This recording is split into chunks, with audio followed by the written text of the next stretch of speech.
Prince Rudolph dragged through rumors as a selfish tyrant, the son of a mistress lay motionless beneath the assassin's blade, refusing to fight back. Hours earlier, the Scorpio Palace of the Baltic Empire sat stone quiet beneath a dying sky, and inside those towering walls, everyone carried on like normal, completely oblivious that the fourth prince's life was about to flip in the blink of an eye. Down in the palace corridors, two officials hurried along, whispering about the prince's condition because 7 days had already passed since Rudolph was poisoned, and the fact that he still wouldn't respond was downright terrifying. Outside the prince's chamber, two maids whispered in hushed tones. One dared to hope the prince would die, and the other snapped back, raging at how reckless she'd been. Right when it caught them off guard, the bedroom door creaked open. Then Rudolph snapped fully awake and sat straight up. The moment word hit that Prince Rudolph had awakened, the palace erupted into full-blown chaos, servants sprinting through the corridors shouting for help until the whole hall was roaring. He soothed the terrified maid beside him, promising calm as ice that he wouldn't die. Beneath the shelter of his bed canopy, Rudolph let the physician check him over while a silent attendant stood nearby, watching every move. Akash's voice demanded his name and age, and Rudolph snapped back instantly. Rudolph the First Baltic, blowing people away because he didn't stumble or dodge. He said he was 14 and rattled off his full name with zero hesitation. When they pressed him about his past, Rudolph didn't beat around the bush. He shot back that he was the fourth prince of the Baltic Empire and the emperor's own son. Rudolph flat out laid it all on the table, snapping that his mother's dreams run the house and that his family's contempt was there for everyone to see. After Rudolph's shocking confession, the officials scrambled to politely slip away, while the physician checked him over and said his condition was totally normal, then ordered him to rest. All alone, Rudolph dropped onto the edge of his bed, staring into nothing as the thoughts hit like a wave. His body stayed frozen, but his face showed the strain of carrying it all. He shot a glance at the servants as they backed away, certain their loyalty was already tied to someone else. Because their stiff moves and eerie silence didn't feel like duty, they felt like they were watching him. Rudolph could feel it in his bones. His spot in the palace was hanging by a thread, and he knew his brothers and the queen saw him as nothing but a problem. Two maids strode down the corridor, whispering in jittery voices about how wildly Prince Rudolph acted the moment he woke up. One of the maids whispered that he looked so calm even after nearly dying, and the older maid snapped back with real worry. Spies were supposedly moving inside the palace, and nobody had a clue what the prince was thinking. While the servants kept chattering outside, Rudolph stayed in his room and washed his face in silence. Staring at his own reflection, Rudolph clenched his jaw and whispered a solid vow. He was certain he'd make it for at least 10 more years. He clenched his fists, narrowed his eyes with pure resolve, and the shock hit. He was from a world 300 years ahead, carrying secret knowledge of what was about to happen. Poison was pushing him to the edge of death, and then, bam, shattered memories crashed into his mind as agony lit up his whole body, but something darker and deeper started to wake. He remembered growing up as just a simple villager in some quiet rural town, far away from any royal drama back then. That normal life now feels like a ghost of the past, buried under centuries. After he died in that peaceful world, his soul tore through time and space like it had nowhere left to go. Memories of how he used to act, his nasty tantrums, brutal arrogance, and cold cruelty made his reputation as a tyrant prince feel totally sickening. Seated in dead silence, he stared at the shame that clung to his old self, and regret crushed him the moment he realized how cruel he'd once been.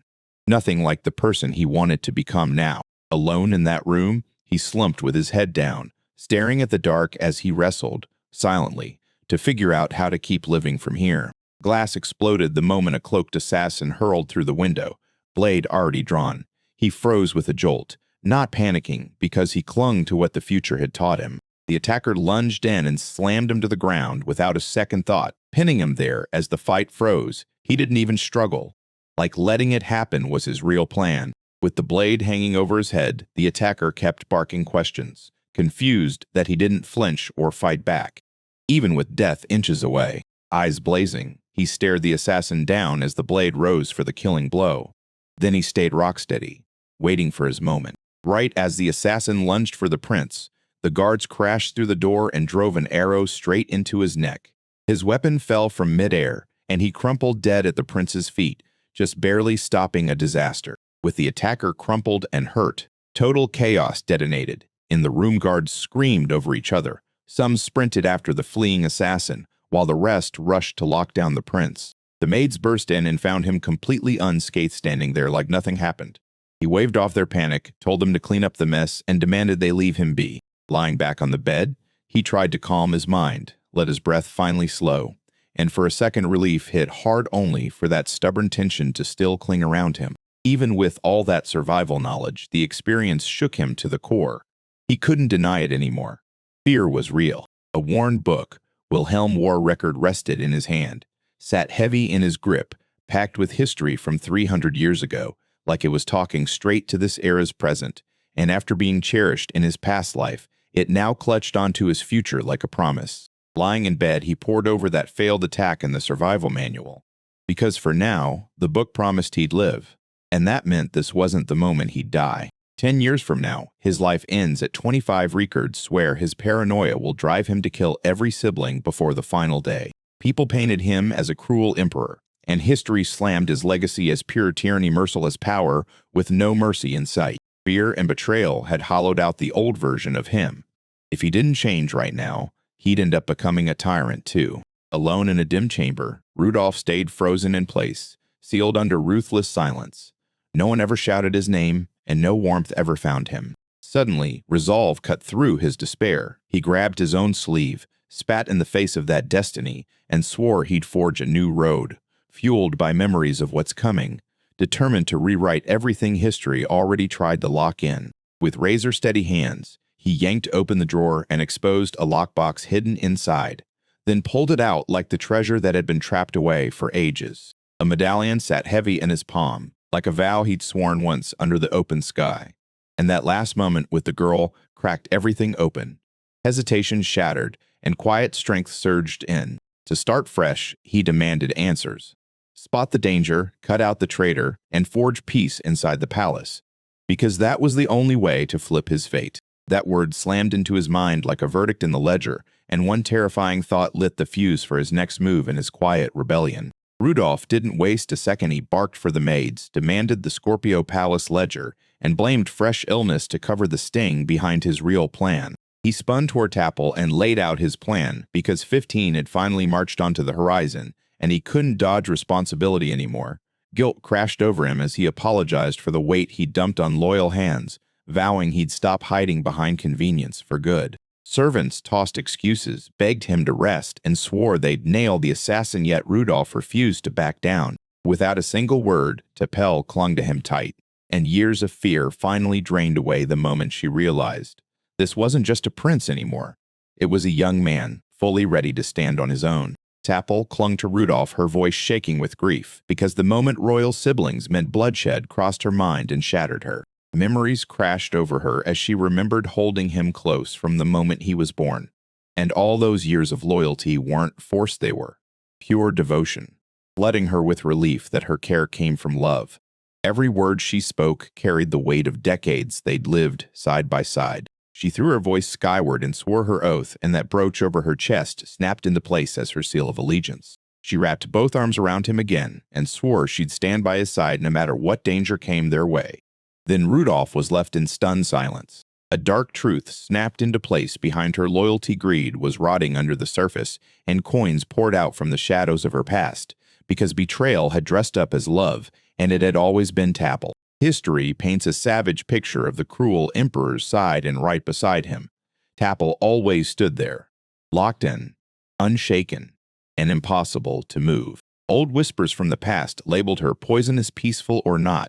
She still used her position like a weapon, lining her pockets while smiling sweetly and hiding her greed behind Rudolph's name. With calm precision, Rudolph set his trap, and that simple request for the ledger instantly cracked her nerves, while her awkward stumble answered the question he'd been sure about from the start. He stood his ground and confronted her because for peace to grow, she had to go, and feelings had no business surviving betrayal.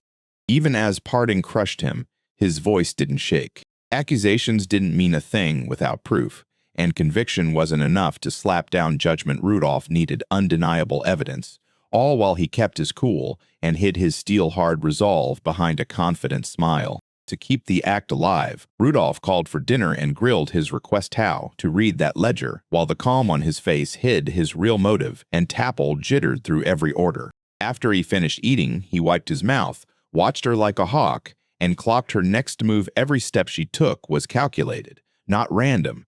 So he stayed on guard and focused, ready to catch what she'd try to erase. A sudden crash shattered the calm. One of the maids dropped a water jug, fell to her knees, and begged forgiveness, blaming the jug's age. And that was that. No one suspected anything. All anyone felt was worry. For a split second, humor flared. Both of them broke into laughter, staring at how utterly battered the palace looked. Like that rare spark of levity just stabbed through the heavy tension filling every corner. Then panic hit. She flung herself to the floor in pure terror, reading his laid-back tone as rage. He didn't scold her. He softly asked what her name was, and the maid flinched with nerves as she finally gave it. Maya. His voice stayed easy, even as she clearly couldn't believe it. Before he left, he teased that he'd ask a question later, and down the hall the staff suddenly erupted into panic, scrambling, barking orders, and screaming back and forth. Behind closed doors, servants scrambled to tweak the numbers because they figured they could finish before he wrapped up his post-meal walk, just like always. Only this time, their timing was dead wrong. Rudolph suddenly burst into the room, demanding answers while the startled staff instantly blew up with shaky excuses. Every page of the ledger flipped with surgical care numbers snapped into place. The balance stayed smooth and gapless. Dill kept his eyes locked on it, because when everything looks that spotless, it's never forgotten. Someone just cleaned it. Nothing strange showed up in the records. Rudolph flipped through every book like a hawk, and Tapple stood right there, calm as steel, insisting everything was perfectly in order. Just outside the staff door, a tight little huddle formed, curiosity buzzing as they eavesdropped, all tense, staring at the door like a confrontation was about to explode on the other side. Hidden away under shady categories, a suspicious charge popped up for surface furnishings. Rudolph stared at the outrageous price and demanded answers, but none came right away, and the tension swelled with every single second. And as palace walls towered over them, Tapple spun to defend her choice, reminding him the Emperor had handed the Scorpio Palace to them. So to her, extravagance wasn't waste at all. It was survival. When they pushed her again, she snapped back with steel in her voice, because in her eyes, dignity mattered more than utility or savings. She snapped that every scuffed, worn-out item had to be replaced. No excuses. Messing up the decorations risked shattering the imperial image, and he just froze there, utterly baffled by her reason. She dug in harder, snapping that the budget was never enough, no matter how many replacements they pulled in. Then the real question hit.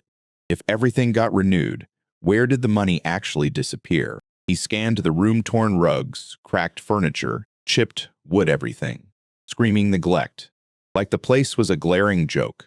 If the costs were meant to pay for replacements, why was it all still falling apart? Eunice tore through the chamber, and the damage wasn't just here. She left her mark everywhere, with wear and tear staring from every corner. Through dim hallways and into her own chambers, she found neglect everywhere.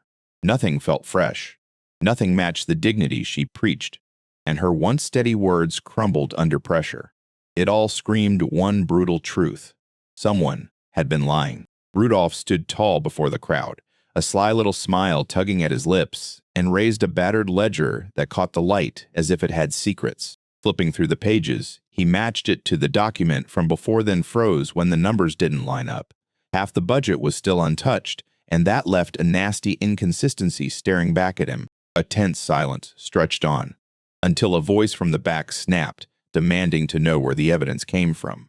The servants froze like statues, terror plain on their faces, while footsteps thundered down the hall. From the doorway, Maya surged forward, her shoulders shaking but her gaze iron steady. Then, the confession tore out of her like a blast, stunning everyone in the room, and Rudolph's hard look finally melted as he recognized her nerve. He snatched the ledger back up and showed them Maya had found it on her own. His unshakable confidence shut every objection down. Maya raised a sealed document for everyone to see, her hand shaking but her resolve ironclad, and the Scorpio Palace emblem caught the light, glowing just enough to prove it was the real deal. Tension snapped through the chamber as the crowd froze in dead silence. Then her composure cracked. Sweat poured down her face, and the truth of her guilt hit like a verdict everyone could feel. The instant he snapped his fingers, guards slammed through the door's thundering footsteps as they rushed in to grab the conspirators, and the neat, orderly hall instantly erupted into chaos. Panic detonated in everyone's chest, Frantic screams burst through the air as the culprits got hauled away, and the worst part, betrayal, started popping up among them. Fury slammed right through denial the second the ringleader howled defiance. Years of loyalty meant nothing now because her threats turned to noise while justice closed in, and Rudolph's iron authority crushed every last echo. Rudolph's piercing stare shut the room up. His face softened for a second, then snapped back into that unshakable, quiet authority. Desperation crushed her pride as the guards yanked her away, and she begged for mercy, confessing she knew about the poisoning and the assassin, her voice shaking as she fought for one last shot at survival. The shocking truth slammed into everyone and left them stunned, and as the crowd stared, fear swallowed the anger while she clawed at the floor, begging. A cold truth hit like a punch after years of swearing loyalty. She was the conspirator all along, and Rudolph tore the whole scheme wide open without hesitation. Her betrayal stung worse than any poison. Her desperate denial crashed through the hall, and every act of kindness she offered got ripped open as pure manipulation, because the poison, the failed assassinations, and all those cruel little moves were staged to trap him in fear. The hall went dead silent as the storm swirled down, papers fluttering to the floor, while Rudolph stood there, frozen authority still blazing in every inch of his stance. With the tension finally snapping, he declared his next move, double-checking every last record, and his firm tone shut down any chance of argument. Under Rudolph's razor-sharp stare, the guilty scrambled like they'd been caught mid-scheme, backing away in a frantic retreat only a few could stomach looking up, and their nervous laughter skittered weakly through the corridor. On Salin, he let out a deep breath and felt the tension finally melt off his shoulder, his polished mask slipping away into quiet exhaustion, like the confidence he'd been acting with had drained him bone dry. Relief hit him hard, but disbelief followed right behind, because the moment his mind replayed what he'd done, playing a ruthless ruler scared him more than anyone ever could. Relief hit Rudolph hard the moment he reached out to Maya, and the fear in his face melted into pure gratitude. Then he bowed his head, thanking her from the bottom of his heart and declaring that his days of tyranny were finally over. Maya blinked, totally lost for words, her eyes flashing with confusion and worry as she stared at the way his face had finally softened, like that brutal prince had turned fully human in front of her. And just like that, Rudolph unveiled her new role, his personal maid, and the shock hit her so hard she went wide-eyed, stunned into silence. He broke down the heavy cost of her choice, warning that trouble would follow her among the servants. But even then, his voice held a calm respect, not a single order. Determination slammed through her hesitation, and she bowed so deeply it felt like a vow promising she'd serve him faithfully. Rudolph stared ahead with fire in his eyes, haunted by faint flashes of his old life and every failure that broke him, because loneliness had forged a monster. The cruel emperor. History still spits out, and this time he swore he'd rip that fate apart. A bold spark of determination ignited inside him. A month drifted by under peaceful skies, and the palace grounds bounced back to life, full of laughter and bright chatter, while Rudolph, once all command and cold certainty, now gently tended the garden flowers with quiet, steady hands. He sprawled in the garden pavilion, plotting his next move like it was life or death, dead set on forging real bonds in a court that runs on suspicion. Ambition twisted into something new when he chased that fiancé dream, because maybe fee, maybe love, was the spark that could rebuild trust and rewrite fate itself. Rudolph stood there, nerves on fire, his heart thundering louder with every second, and the thought of meeting his potential fiancée felt heavier than any royal duty he'd ever dreaded. A graceful young woman swept in and introduced herself as Lisbeth from the Farkrant family, her voice smooth as silk while the air turned cold with menace as crows shrieked somewhere out in the distance. They sat facing each other, and the tension practically choked the room, while the sky darkened and Rudolph's dread kept swelling with every pounding beat of his heart. Then it hit him like instinct made flesh clean, sharp, impossible to deny. Her face was cold, her body wouldn't move, and that eerie aura hanging around her screamed one thing. She wasn't just a threat, she was danger. When Lisbeth smiled and praised the flower's fragrance, Rudolph's stomach dropped. He could already feel dread creeping in over the thought of marrying her. Jet black hair framed piercing aquamarine eyes, and when she stepped into the light, she shone like a gemstone, leaving every single person who saw her with a memory that wouldn't fade. Rudolph stared across the table, and his breath snagged in his throat. She oozed elegance and grace, yet unease twisted tight in his chest. Even with everything calm around him, tension clamped down on Rudolph like a vice. His instinct shrieked that this wasn't some harmless political handshake. He knew hooking up with Lisbeth meant certain doom, and her calm, unreadable smile only made the dread bite harder. Rudolph saw the truth everyone else missed. He, alone, remembered what was coming for both him and the nation, and that history was the only shield he had. Centuries later, folk still told tales of Wilhelm the hero, and Rudolph had devoured those verses again and again, until now, when that same knowledge felt like a crushing weight on his shoulders. Long ago, history whispered that Rudolph would claw his way into a feared throne as a dreaded emperor. But his reign wouldn't last. Among the epics people still whisper about, Elizabeth Falkern's name towers above the rest. She's the Frost Veil Maiden.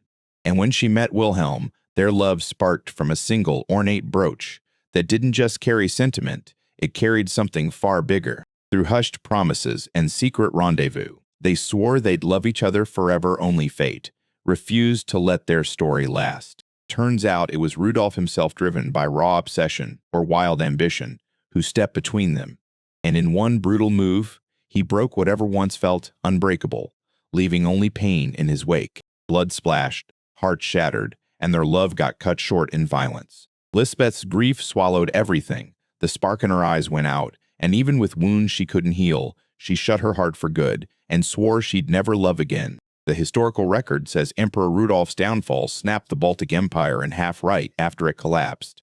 Wilhelm surged into the spotlight, and later he founded the Soviet Kingdom. Staying alive became his only mission, and he dodged any romantic mess, especially with Lisbeth, because letting that happen was the only sane option he could see. Even while panic clawed at him, the others took his silence the wrong way. Elizabeth calmly clocked his ghost-pale look, and a happy maid shrugged it off as dinner excitement, turning their mistake into even more pressure crushing down on him. Rudolph pushed himself to speak up, and the moment he did, he realized he couldn't wait anymore. The girl nearby had already flat out admitted she wanted to find a fiancé.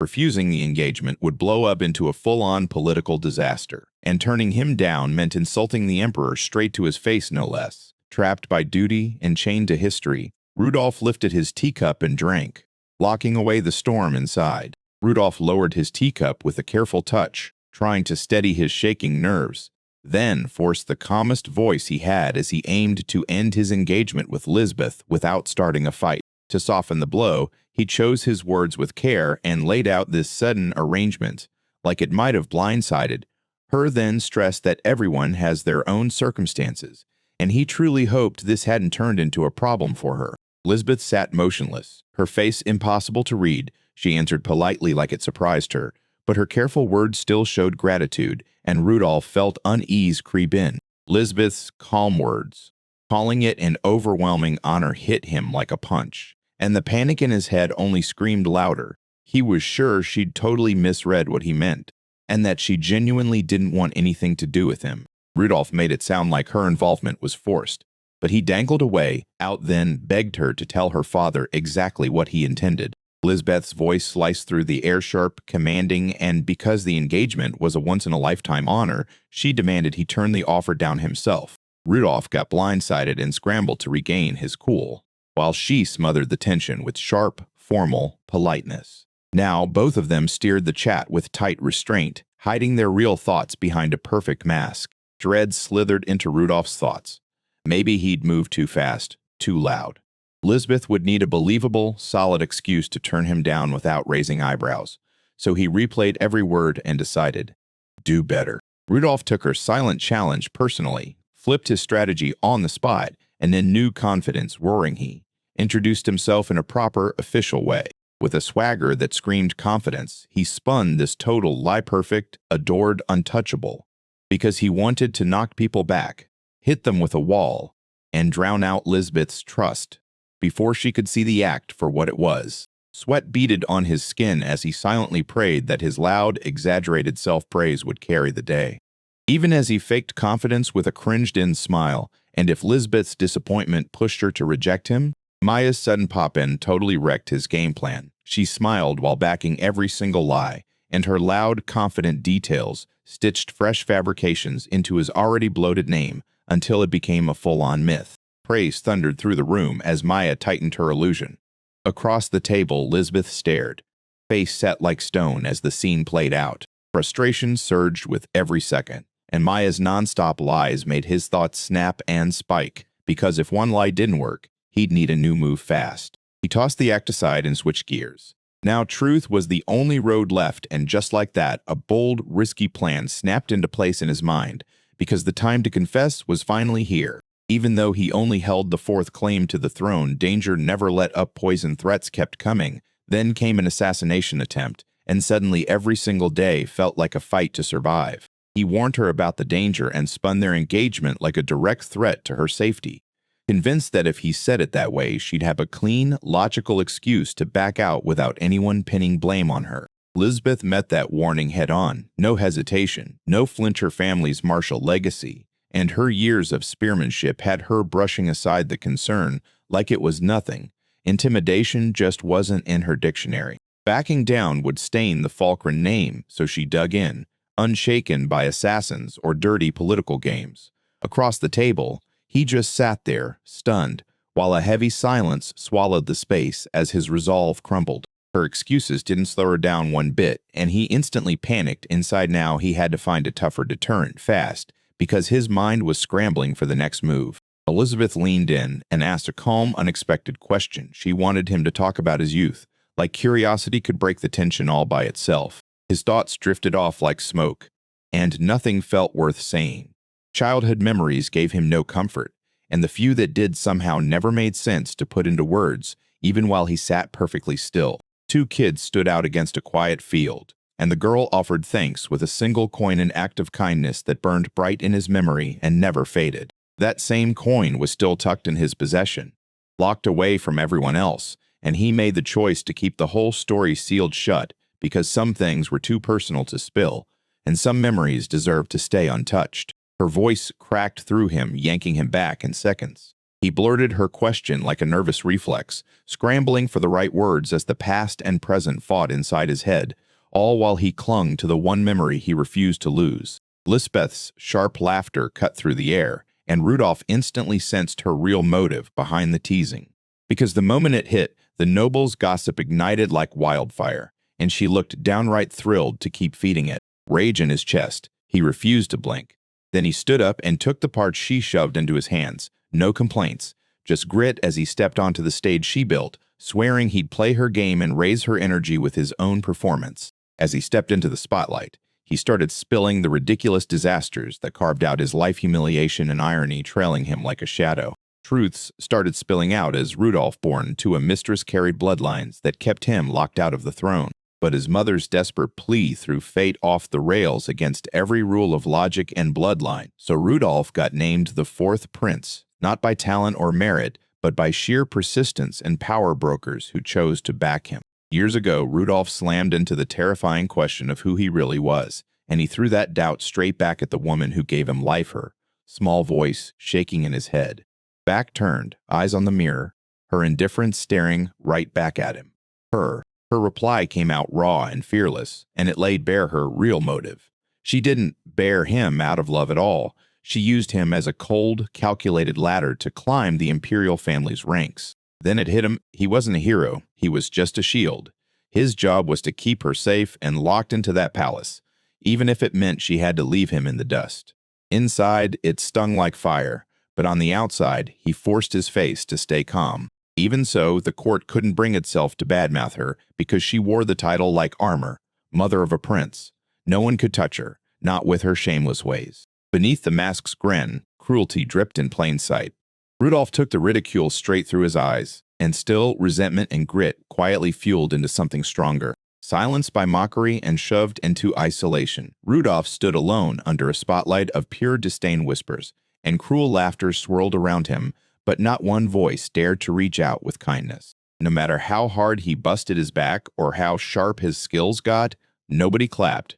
Nobody reached out. His effort just vanished into silence, and it felt like the world never once noticed him. They didn't just brush off him. His own mother, and even the emperor, the ones who gave him life, treated him like he didn't belong anywhere in their world. To break the silence, he started rebelling.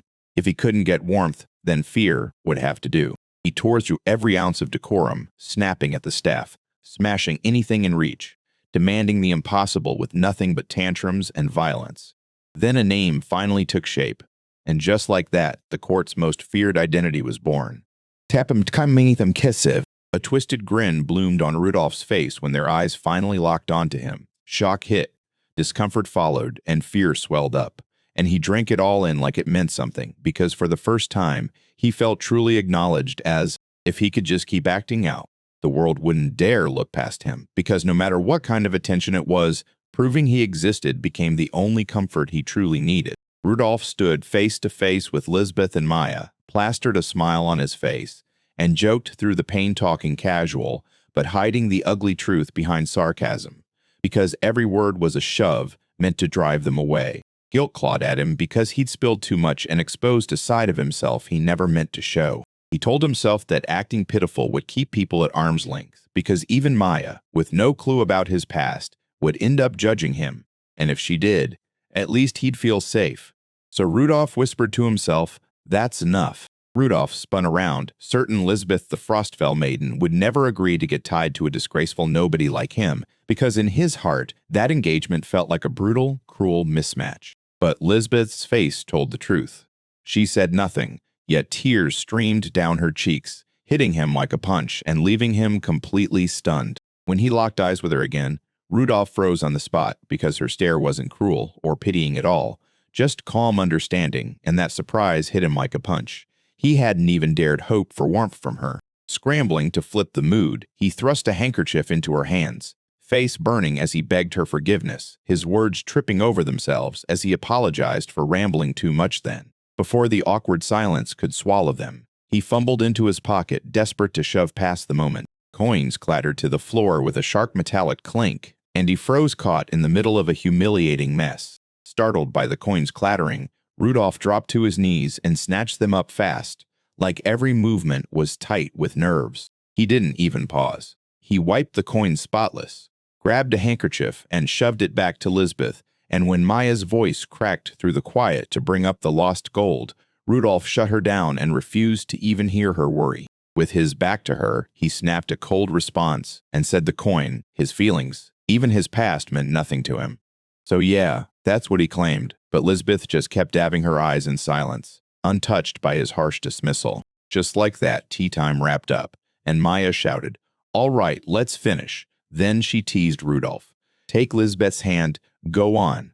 And the moment those words hit, his calm shattered into full-blown panic, stammering something awkward under his breath. In the gentle afternoon glow, Rudolph shot another look at Lisbeth. Confusion hit him hard, and those tears she'd shed still burned in his mind. On the carriage steps, Lisbeth smiled and thanked him for the day. Polite as ever, while Rudolph, all nerves and uncertainty, blurted that she should really think over their engagement, then promised to let her answer later by letter if she wanted some distance. She kept quiet and stared, face unreadable, while Rudolph leaned in and promised everything would be okay, telling her to breathe, take her time, and trust the letter, because it would save them both from a brutally awkward confrontation. To his shock, Lisbeth calmly cut his suggestion off. No debate, no hesitation. A letter wasn't happening. She'd already made up her mind, and now she was going to say it. With a calm, steady voice, she announced that she accepted the engagement, and that single sentence hit Rudolph like lightning, leaving him staring wide-eyed, unable to speak, because he never once thought she'd pick him so boldly. Rudolph choked on disbelief and stammered while Lisbeth bowed with respect, yet her confidence shook. Still, she pledged to move forward, praying Rudolph would back her up. As the carriage lurched away, Maya cheered next to Rudolph, who just stared, stunned, and scrambled by Lisbeth's sudden acceptance. Like the moment finally caught up, and his thoughts got totally lost. Panic burst onto the surface fast. He stared at the sudden chaos, couldn't stop asking what the hell would hit next, and no matter how many times he replayed it, it all felt like it had slipped out of his hands. Out of his sight, Lisbeth prayed as Maya worked, and she'd already told her quietly and clearly to keep watch on him. Beneath that calm smile, something far bigger was brewing. 3 days had passed since Rudolph got engaged to Lisbeth the Frostveil Maiden, a name history never forgets. And even with that calm, icy composure, he couldn't shake one terrifying truth. She would be the one to end him. Fear and sharp caution forged his whole strategy. Rudolph was sure that keeping his distance was the only way to survive, and though Lisbeth's mind stayed hidden from him, he told himself that stepping back would keep the wrath off his back. Suddenly, he was sitting there, calm, while Lisbeth carefully tended his injured arm, confused and suspicious. He couldn't wrap his head around how everything flipped so fast. Her gentle focus shattered the cold, bloody picture he'd built of her, and he was so thrown off that he couldn't even guess what she was up to. Panic hit him again when he spotted her inside his room, calmly bringing him soup, checking his wounds, and speaking with careful tenderness. Yet her very presence felt wrong, like the rules of reality had snapped, and his fears started to feel completely off. Elizabeth's quiet apology rang through the room, and Rudolph snapped back as her sincerity still pierced his defenses. Rudolph tried to play it off with a shaky excuse. He claimed he just stumbled down the stairs and brushed it off like it happened every day. But Lisbeth stayed stone-cold silent, her face giving nothing away. Just then, Maya burst into the room with a bright smile, tray of tea in hand, and as if it were nothing, she brought up his earlier audience with the Emperor, then casually asked if the fall happened inside the palace. Setting the tray down, Maya shot a look from Lisbeth to Rudolph, and Lisbeth stayed glued in her seat, quiet in a way that screamed trouble. Maya pushed a little harder, voicing her doubts about the staircase story. Elizabeth finally spoke up, and her words sliced right through his lies. She called him a liar, pointed out the injuries didn't match some random fall, and made it clear this was assault, plain and simple. Her voice stayed calm, but her eyes burned with quiet, unshakable intensity. Standing right in his space, Lisbeth snapped for the truth: who hit him, why they did it, and what was really going on. Rudolph Frost froze, torn between the secret he couldn't spill and the fear rising in her voice. Rudolph brushed off his wounds like they meant nothing, telling himself they weren't even worth fretting over until the palace's sheer grandeur hit him and the real weight of the power and balance he was up against slammed into his chest. Right before he was set to meet the Emperor, Rudolph got blindsided in the corridor by a bunch of men. One guard put on a fake cough, another yanked his collar, and before he could even steady himself, they laughed in his face. The aggressor snapped that Rudolph had shown disrespect, saying Rudolph walked in front of Sir Robin, then grabbed his collar so hard Rudolph couldn't even breathe, stunned by how crazy the accusation was. And even though it sounded ridiculous, nobody in the room stepped up to challenge it. Robin, the third prince, couldn't stop smirking as he watched. Then he sneered, ordered Rudolph's punishment, and demanded discipline like it was justice, tearing him down as an eyesore while his order slipped into outright cruelty. Rudolph crumpled under the pounding, and it wasn't even surprising. Robin had been turning him into a punching bag for years, and every kick he went numb to the pain, just like always. No justice, just silence, obedience, and the brutal reminder that he'd always be below. Under normal law, punching a royal means immediate execution, but here Rudolph got kicked again and again, and nobody paid a price, because in that room his rank meant nothing. Robin's voice sliced through the silence as the servants stood frozen, unable to breathe. He savagely mocked Rudolph's helplessness, and not a soul dared step in.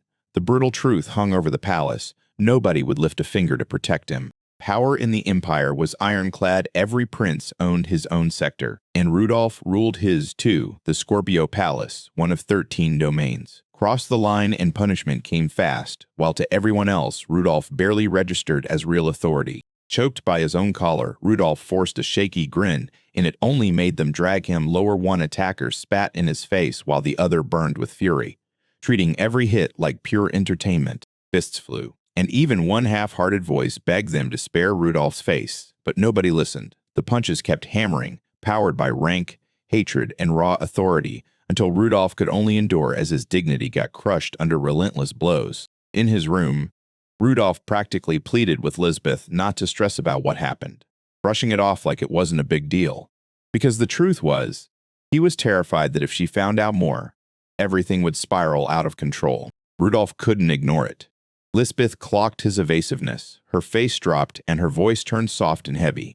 Her brief answer hit like a verdict, and all he could do was stare as the silence stretched and the space between them kept widening. Even if she looked kind right now, Rudolph couldn't shake the chill of seeing her as his future self, because in his head, she was still the threat looming over him, the one destined to end his life. And no matter how much concern she poured out, his heart stayed locked tight. Suddenly, Maya blew up the mood with a loud, fearless take. She practically put on a show, mimicking Rudolph's bragging about his honorable wounds, claiming he'd crushed enemies, and snapping at Lisbeth. "Don't you worry." Rudolph's panic flared when Maya started blowing it out of proportion, and Lisbeth stared at him like, "Wait, what?"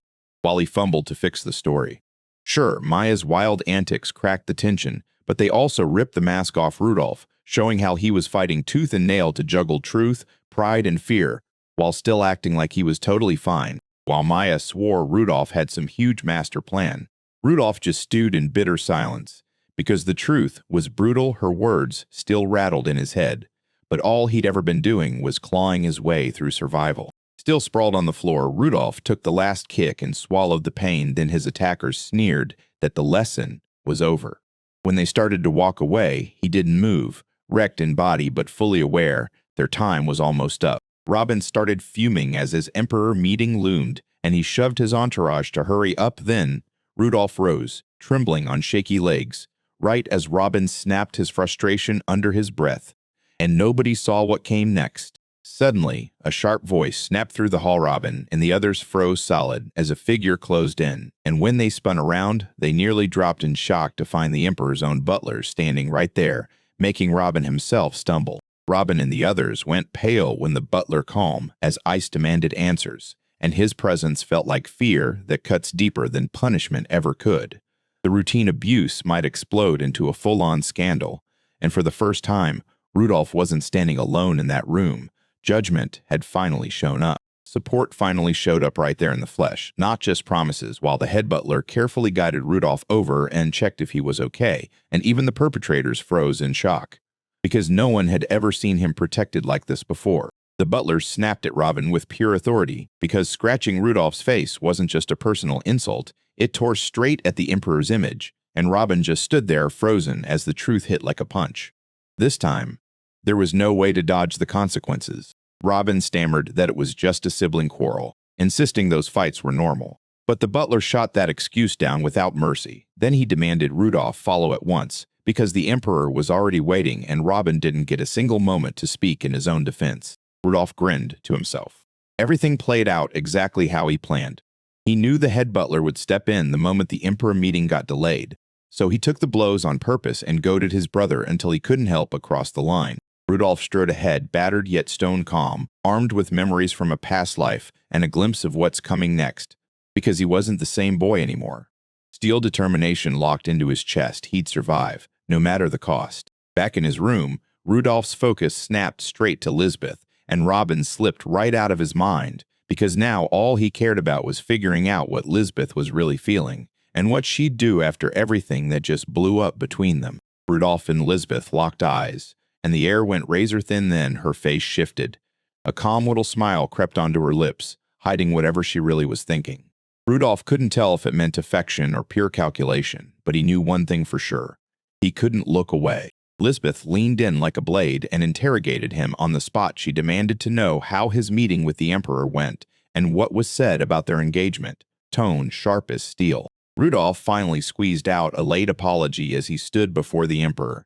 But somehow the Emperor didn't even care about the delay. He just waved it off, smirked about the agreement, and praised how smoothly everything looked like it was moving. While Rudolph stood there stiff and respectful, the Emperor lounged back, no formality. Just a woman sprawled in his lap, flirting like it was business as usual. With every casual remark, it was obvious what this court truly cared about. Pleasure over diplomacy, entertainment over duty. Rudolph didn't speak a word. He just swallowed the bitter truth in silence. Rudolph dragged out his time in the room, wearing a fake smile while unease gnawed at him as he thanked the help with his engagement. Yet his clenched jaw gave away the storm he was barely holding back. Later, he told Lisbeth and Maya the whole story. He lounged like it was no big deal, brushing it off as something normal, but Lisbeth just watched in quiet, gentle understanding. She'd seen that kind of cruelty in his family before. And even if he tried to play it cool, you could still spot the tired strain hiding behind his relaxed posture. The whole conversation snapped into a new tone when Rudolph spotted Lisbeth standing there, way too unexpected. Caught off guard, he blurted out why she was there, his surprise spilling through his voice.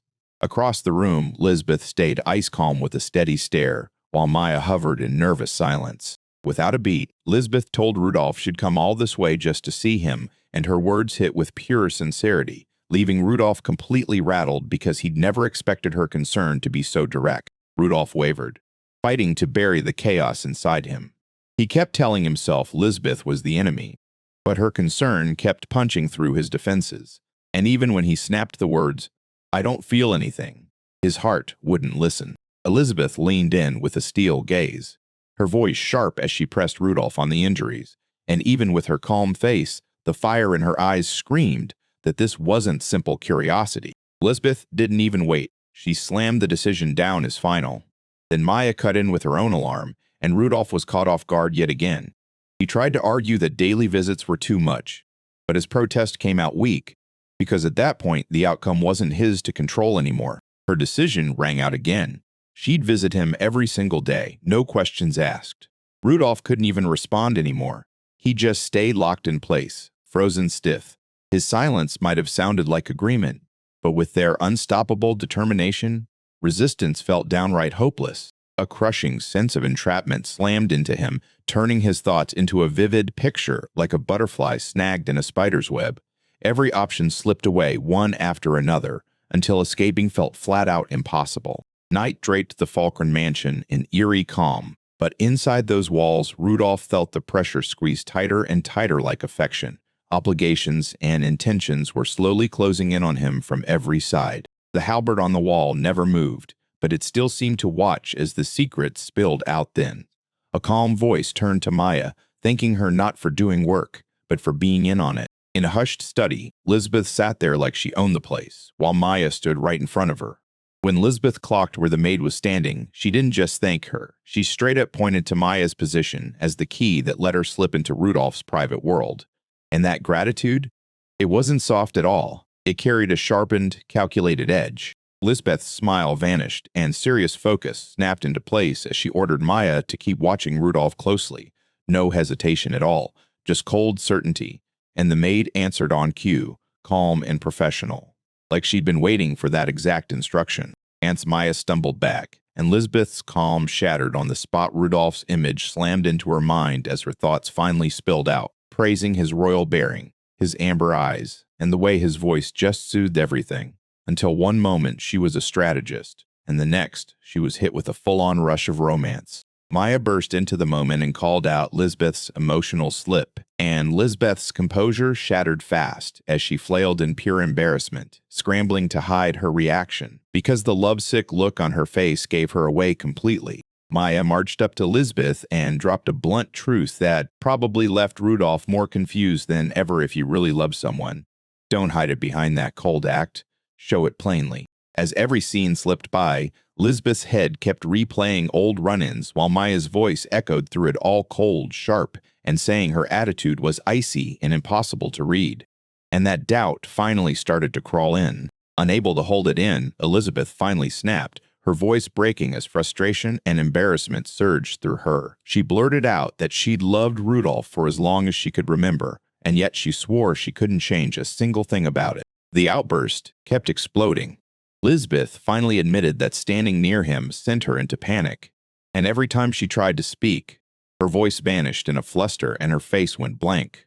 She looked calm on the outside, but the pressure of each visit wiped her mind clean and made her hands shake. Maya let out a little sigh and lifted her hand like she was applauding, calling Lisbeth brave for finally speaking up. Then her smile faded fast, as she worried about what comes next. Lisbeth's perfect control finally snapped, and now the fallout from acting on those raw emotions was about to hit. Elizabeth stood before the glaive, arms stretching out with razor-sharp resolve. And when she spoke, her certainty rang louder than fear. She didn't need courage to see Rudolph. This wasn't just love anymore. It was her mission. Clutching the weapon in her fist, she vowed to protect Rudolph. Her face stayed calm, but rage stormed under the surface as she remembered every cruel thing he'd been forced to endure.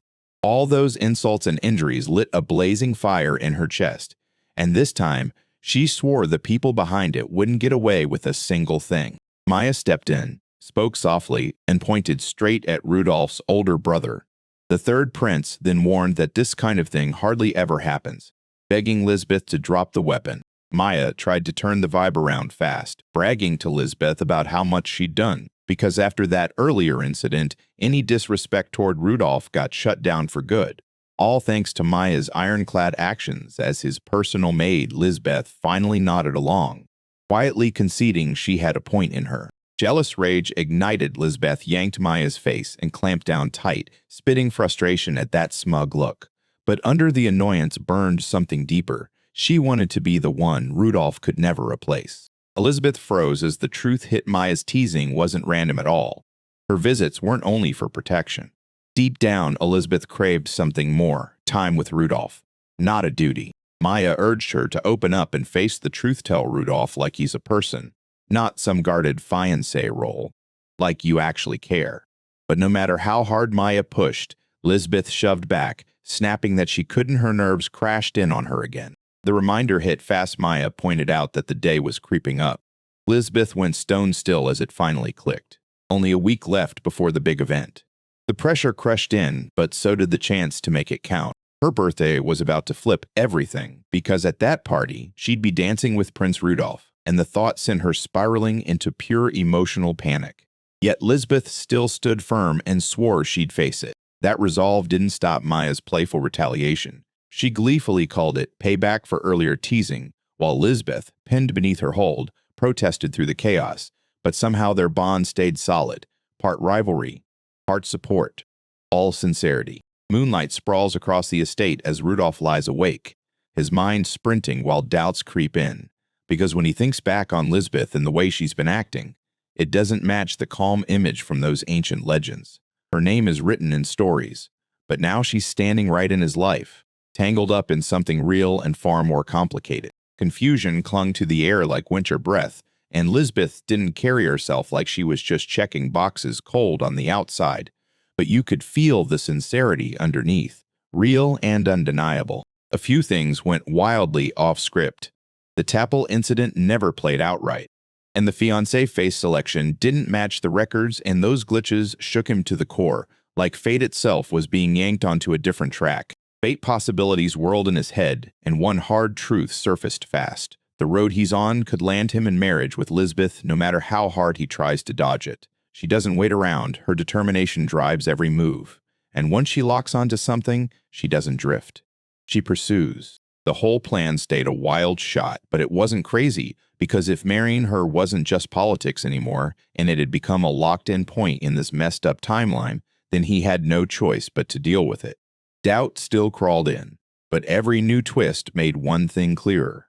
This future might be the kind you can't run from. With the wind screaming under a sky lit by stars, Rudolph's mind sank into dread. One question clawed at him.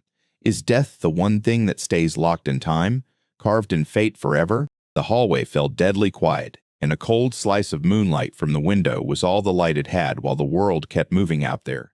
He froze inside, trapped in uncertainty that hung in the air like a suffocating curtain. Cold wind shoved his curtains aside in his room, and with his birthday looming right around the corner, the day didn't feel like a party. It felt like a crossroads, because heavy forces were lining up, and he could feel their pressure closing in. Lisbeth's voice rang inside his head soft as a whisper, steel in every word. She'd promised she'd come for him, no matter what it took. Protect him, face him, or take him back. And the message in her tone couldn't be mistaken. Elsewhere, Wilhelm von Sauvelier threw his head back with pure swagger, raised his glass, and swore he'd make Lisbeth his no hesitation, no doubt, because as the second son of a noble house, he wasn't acting on impulse, he was chasing ambition. And now their clash felt unavoidable. Rudolph sat ramrod straight at the table, barely daring to look Lisbeth in the eye, and the silence between them turned thick. Only the soft clink of teacups kept the moment from snapping.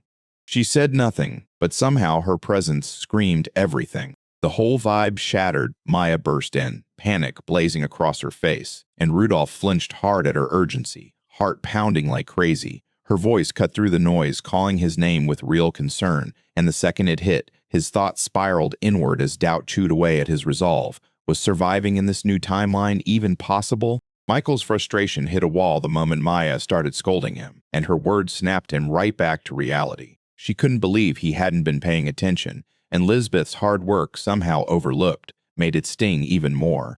Then it clicked. This whole mess was about his birthday party. and he'd completely missed it. Maya shut down the idea without a second thought, even though she stayed right beside him and she didn't budge, because tradition still ruled her. It was a formal event hosted by his fiancée, so her absence was unavoidable. Shut alone in the library, Rudolph buried his face in his folded arms.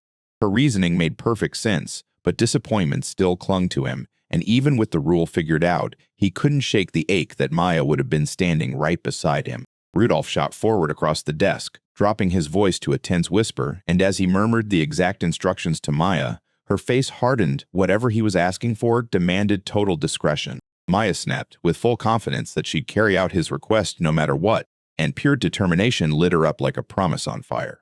Rudolph, seeing that spark, handed her his trust without hesitation, and right then, their secret plan finally kicked into motion. At the birthday bash ahead, Rudolph planted a steel-hard goal in his heart. He would make Lisbeth remember him forever, because winning her favor might be the only key to rewriting his fate in this world. A week flew by, and a blink then the venue rose tall beneath the evening sky, roaring to life like the moment he'd been dreading for so long. And everything now rode on how flawlessly it all went down. The moment Rudolph arrived, Marquis Douglas Falkrantz loomed over him with an intimidating glare, while Teresa greeted him with a warm smile. That stern look from the Marquis nearly froze Rudolph in place, so he bowed fast, heart pounding, forcing himself to stay calm under the weight of nobility. Rudolph followed the hostess up the grand staircase, forcing a determined grin while his nerves screamed inside. The instant his eyes locked on Lisbeth, he fired off that vow again. He was going to stay confident, no matter what. With every step, he closed the gap to the exact moment he'd been rehearsing for. The second Lisbeth finally stepped into view, the whole world around him disappeared. There she stood, elegant and unreal, stunning him way more than he'd ever imagined, and that lavish dress with her gentle, soft smile knocked the breath right out of him. Rudolph felt the whole moment crash down on him. He froze as Lisbeth, all politeness, thanked him for showing up, and he could barely get a word out before his voice cracked and his rehearsed manners slipped away. Meanwhile, Lisbeth stayed steady and calm, kind but clearly held in reserve. They were ushered into a lavish sitting room, and while Lisbeth bowed again with effortless grace, Rudolph just stood there, completely frozen, not knowing what to do next then. From the corner came soft laughter, warm and amused, like it couldn't help finding their awkward sweetness endearing. The hostess slipped away with a soft apology, leaving the two of them alone. Then she made sure to remind them they still had plenty of time before the party kicked off. Once the door shut, silence slammed in between them, buzzing with words they didn't dare say. Rudolph got stuck alone with her, and in that too-quiet room, his mind started blanking on every line he'd practiced, one topic after another slipping away as anxiety crept in and stole his confidence. Lisbeth and Rudolph opened their mouths at the exact same time, and that brutal pause left him totally rattled, so he blurted that she should go first, with his heart hammering in panic, terrified he was screwing everything up. Taking a sharp breath, Rudolph finally forced the words out. His voice shook, but the truth in his compliment was crystal clear. Lisbeth looked beautiful. Even with embarrassment climbing his throat, he powered through anyway, praying she'd feel it for what it was. Lisbeth took a beat before answering, then her eyes flared with warmth and pure joy, and when she finally spoke, her voice stayed gentle and her smile felt real. Like that compliment hit her right in the heart, even though it clearly caught her off guard. Then she stammered out a few words and praised him. Right back, eyes shy, hands flying up to cover her blushing face as she called him elegant, and for the first time, that awkward distance between them cracked just enough for real feeling to break through. Rudolph's thoughts spiraled as he locked eyes with Lisbeth, because in his past life, she'd been a cold, ruthless noble, but right in front of him stood a shy, gentle, soft-spoken woman, nothing like the Frostvale maiden the legends painted. His head spun as old memories collided. History insisted Lisbeth was supposed to fall for Wilhelm, and that meant-to-be bond kept haunting him. But now she's standing here, blushing right in front of him, and none of it makes sense. He fought to steady his nerves and reached for the very gift he'd planned to hand her. But the moment he stammered out his intentions, the door creaked open, and they both snapped their heads around as a stranger walked in out of nowhere. Wilhelm strode in like he owned the place, talking to Lisbeth in a relaxed voice, and right then, the whole room changed. Rudolph froze, hands halfway up, and when Lisbeth looked up, she startled and instinctively stumbled back. Wilhelm leaned in with a warm smile, praising Lisbeth's look and checking in on her well-being like he cared more than anyone, and his smooth voice never wavered, even as his eyes locked steady on her. Rudolph watched it all like a hawk, and his heart clenched harder with every second, because everything he'd feared about the original timeline felt like it just marched straight into the room. Rudolph froze in place while Wilhelm spoke with iron certainty. This was the legendary hero, the destined protagonist everyone had idolized for generations, the one history promised would be bound forever to Lisbeth, and doubts crashed through Rudolph's chest. Wilhelm slid in closer, all confidence, and greeted them like it was nothing. Then his eyes snapped to Rudolph. The air went heavy as Wilhelm teased the whole situation with a sly, condescending edge, clearly staking his claim. Rudolph just froze there, silent and unsure how to hit back. Wilhelm leaned in with a grin and quizzed Rudolph's awareness, like he was catching him in the middle of something, then hit him with a straight-up jab that made Rudolph feel shoved aside, physically and in the heart, like he didn't matter. Trapped against the wall, Rudolph stared down from above, tracking how close Wilhelm and Lisbeth had become. Like the epic was screaming, they were in love, and now it felt brutally real, while he sat there feeling like a total outsider. Right when despair clamped down on him, Lisbeth exploded into action, eyes blazing, fury roaring. She yanked Wilhelm's arm and snapped, "Don't you lay a hand on Prince Rudolph." Her command sliced through the room, and both men froze in shock. Lisbeth's sudden outburst blindsided both men. She strode forward with razor-sharp resolve, and the air around her felt heavy. Wilhelm reeled back in total disbelief, while Rudolph just stared, stunned by how her tone and posture flipped the whole situation. With a calm, unshakable voice, she shut Wilhelm down. His "fated to be together" line made her scoff instantly, and the disgust in her laughter peeled back the truth hiding beneath her composed face. Burning with betrayal, Lisbeth closed the distance, her voice shaking as rage surged. She branded Wilhelm a swindler, a thief who had crushed what she once held dear, and her words hit so hard they left him completely stunned. Without a second thought, she stepped right up to Rudolph, announced she was engaged to him, and straight to Wilhelm made it crystal clear whatever wild ideas he had about their bond were done, because reality wasn't playing along anymore. Rudolph could barely breathe as Wilhelm steamed with rage, because everything he feared was coming true. She didn't just brush Wilhelm aside, she tore off the pretty lie and laid bare a past packed with bitterness. No mistake and no sweet lover spat. Just a raw face-off fueled by betrayal and iron will. The truth behind Lisbeth's rage finally started to crack open. Those memories she talked about weren't made up at all. They were forged in her childhood and lived inside the bigger story. And when she looked back, that so-called romance turned ice-cold and dark. Rudolph stared into his childhood memories. How Wilhelm, all titles and iron will, pushed himself onto Lisbeth and everyone else like a prince who couldn't be refused, while she never got a say, just got pulled into his world without consent. A piece of Wilhelm's past flared back, and he suddenly stepped in to help Lisbeth, then bolted without warning. As he tore off, she lunged to stop him, begging him to stay. He snatched her gratitude, accepted her gift, and vowed he'd come back. For her, that promise hit like something sacred, but to him, it was just a moment that would vanish. As time dragged on, that brooch and that promise turned into legend. Historians dressed it up as some sweet romance. But Rudolph saw it all as way overhyped. He'd never pulled anything like that himself. No promises, no grand gifts, and still, they were pointing at him like he was the villain.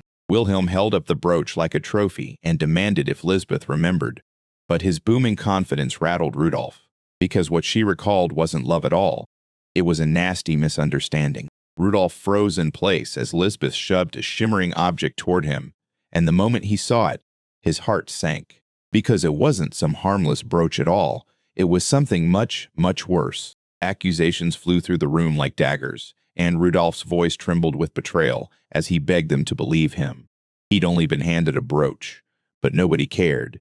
And as tempers ignited, the verdict hit hard. He was no longer welcome. The door slammed shut behind him, and the room fell into tense silence. Lisbeth stayed planted, gaze locked and unshakable. Rudolph's companion snapped with pure confusion, because nothing he'd ever read in the old records even hinted at what just happened. This moment didn't just surprise him. It tore the story he knew clean in half. Thoughts spun like a storm in his head. Did his interference really bend the timeline? One choice, just one, could blast ripples through everything. But the logic didn't click. He'd always believed the past was untouchable. Even with him in it, yet doubt kept gnawing at him. The legend of that brooch, so loud in history books, it sounded carved in stone, was never real, because thrill-hungry historians cooked up the whole saga, exaggerating every detail and slapping on fake portraits, even inventing stories about cruelty toward Lisbeth just to spark intrigue and earn sympathy. Rudolph struggled to wrap his head around the chaos. Lisbeth had just introduced him as her fiancé, but Wilhelm wouldn't let go, pouncing on her with frantic affection, and she shut it down hard. Realization hit Rudolph like a thunderclap. He'd stepped into the same role as the man Wilhelm says stole Lisbeth, exactly like history recorded it, and that once distant story now mirrors the choices happening right in front of him. Even without claiming the throne, fear still took hold, because retaliation was always lurking. Wilhelm's simmering resentment was only getting sharper, and Rudolph knew stepping in his way could turn deadly fast. Rudolph rolled up to Lisbeth with worry written all over his face, demanding to know what Wilhelm had to do with her, because he couldn't tell if he could still steer this or if it was already out of his hands. Tears brimmed in Lisbeth's eyes as she snapped her gaze to him. Jaw set and fearless then, she broke the engagement on the spot. Rudolph stood frozen, and all he could do was stare while her words shattered the tension in the room. Whatever connection they'd built together was over for good, and there was no turning back. Elizabeth fumbled for the words, her face heavy with nerves, and even Rudolph's calm cracked rage didn't show, but it simmered under his skin.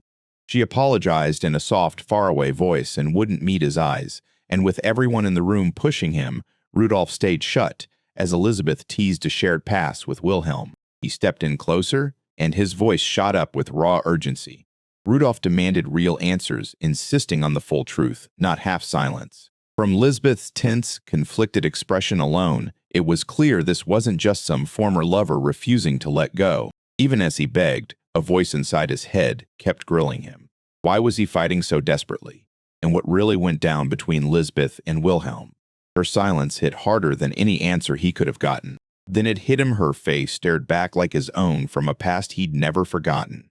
He knew she'd wanted to talk, but fear froze her, and the rest of the storm rolled in to anxiety, dread, the whole wrecking wave. Tears flooded her eyes, and the raw despair on her face screamed what Rudolph feared. She'd already decided he'd reject her, no matter what she tried to say. Rudolph froze when Lisbeth leaned into him. Her face pressed right up against his, and it hit him. He couldn't survive seeing her hurt like that again. Something ancient inside him awakened, and a memory way too familiar to deny came roaring back. Kneeling in front of him, Lisbeth finally cracked her voice, shaking as she begged him to listen, while across the way Rudolph just stayed frozen, watching her spill old memories that had once been precious, now twisted by someone else's cruelty. 9 years later, Elizabeth stared back through time. Then a tense quiet settled in as she started recounting the day her father dragged her to the imperial palace, and that memory still burned bright in her head. The palace gardens blew her away, blooming flowers everywhere, and a sprawling estate she'd never seen. With her father's hand locked in hers, Lisbeth raced down the bright path, grinning like she couldn't wait to discover what came next, even as curiosity tried to outrun caution. A sudden stumble wrecked the moment. Lisbeth slammed hard onto the stone path. Her father bolted to her side, worry flooding his face, but she still smiled, brushing herself off like it was nothing, pure grit in her eyes. The pain could scream all it wanted. His presence was the only thing she needed. Then he slipped her a tiny, round amulet old as their ancestors and said it wasn't just a trinket. It was a promise wrapped in tradition, with wishes tied to their family line. She gripped it like it could save her life and swore she'd protect it, while her father's pride warmed the air as he praised her in a low, steady voice. In a huge, silent chamber, Lisbeth was ordered to stay put while her father vanished into a meeting book, sitting beside her like nothing could go wrong, but unease crawling up her spine because that quiet room was the last calm moment before everything started falling apart. From a seat across the room, Lisbeth stared at the adults trading quiet words, their gestures screaming that something big was on the line. Nobody looked her way, but she kept her eyes locked on her father's face until irritation started to boil the longer he ignored her. Eventually, her patience snapped. Lisbeth slipped out of the room in total silence, and curiosity yanked her forward through those ornate hallways as she tried to remember the way to the garden. but every endless corridor and towering statue only piled on her confusion. Every turn hurled Lisbeth into stranger territory, until she stumbled into a huge, silent hall and panic snapped in the moment she realized just how far she'd wandered, her voice echoing weakly against the emptiness as dread settled hard in her chest. A young boy showed up, surrounded by servants, right in front of her, his eyes slashed at a total stranger, and before anyone could blink, he screamed accusations, swore the intruders she didn't even understand were dead, and Lisbeth just froze, crushed by his brutal hostility and the sudden threat closing in. Even when the servant begged him to think, the boy cut him off. Determined to prove he was strong, he demanded Lisbeth be seized, while that crooked smile screamed something darker than childish games. And right then, Lisbeth finally understood. She'd walked into the wrong place, at the worst possible moment. Without warning, Lisbeth spun on her heel and bolted her legs, sprinting before her mind could even catch up as panic crashed over her.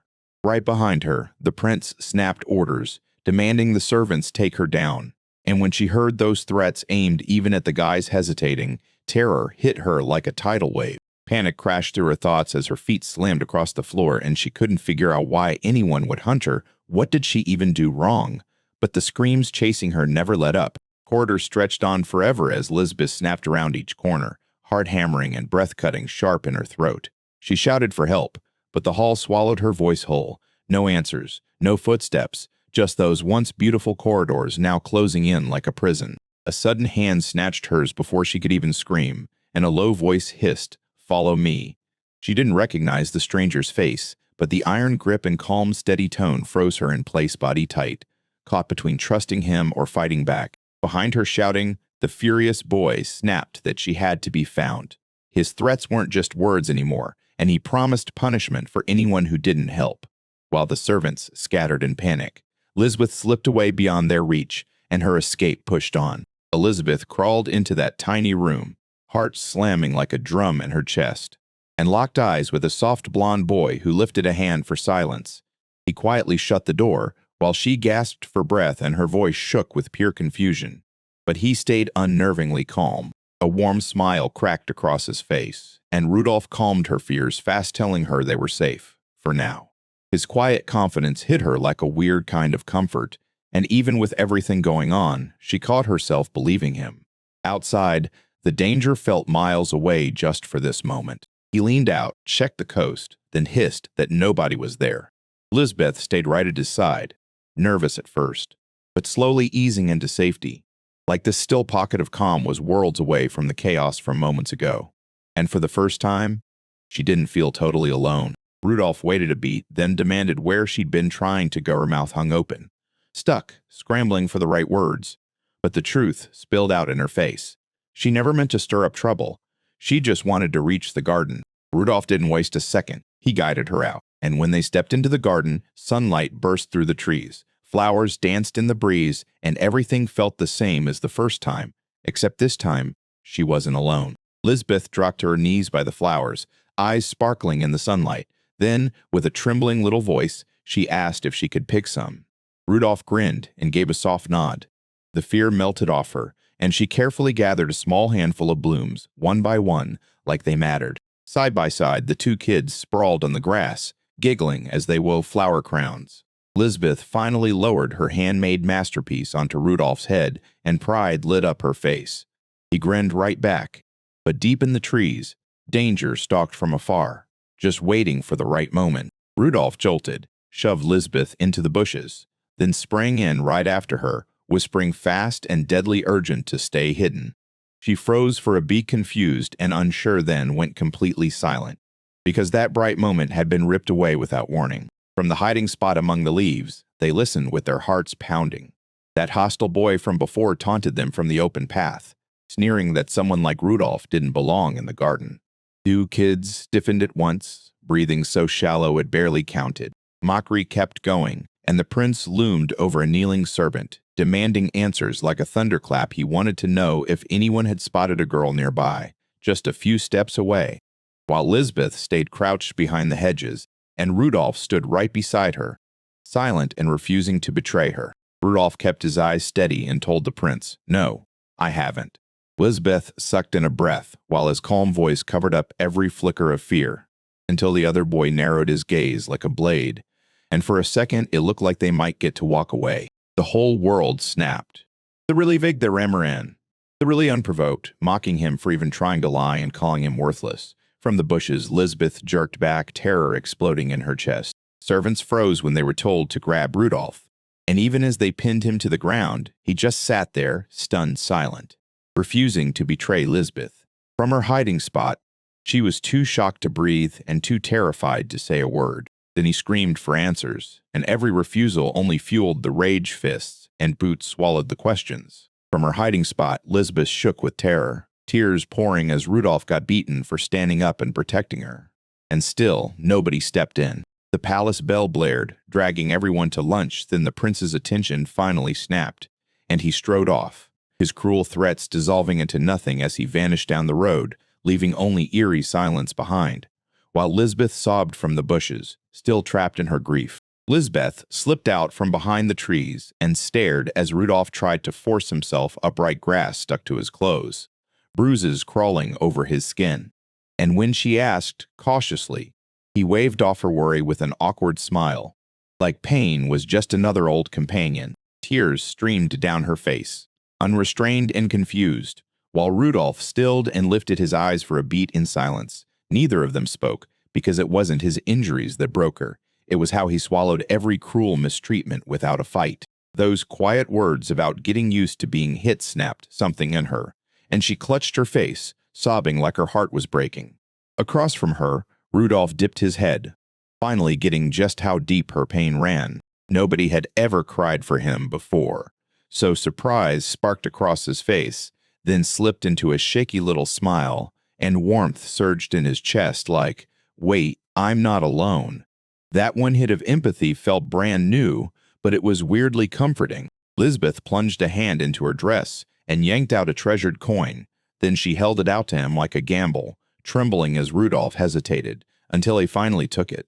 Staring at that gold piece in shock, she whispered that it could grant wishes, the very ones hers had already chased and somehow missed. The moment he snatched that gold coin, gratitude hit him like a wave, but right under it, something darker churned, because he admitted the wish was already done, even if the coin promised miracles.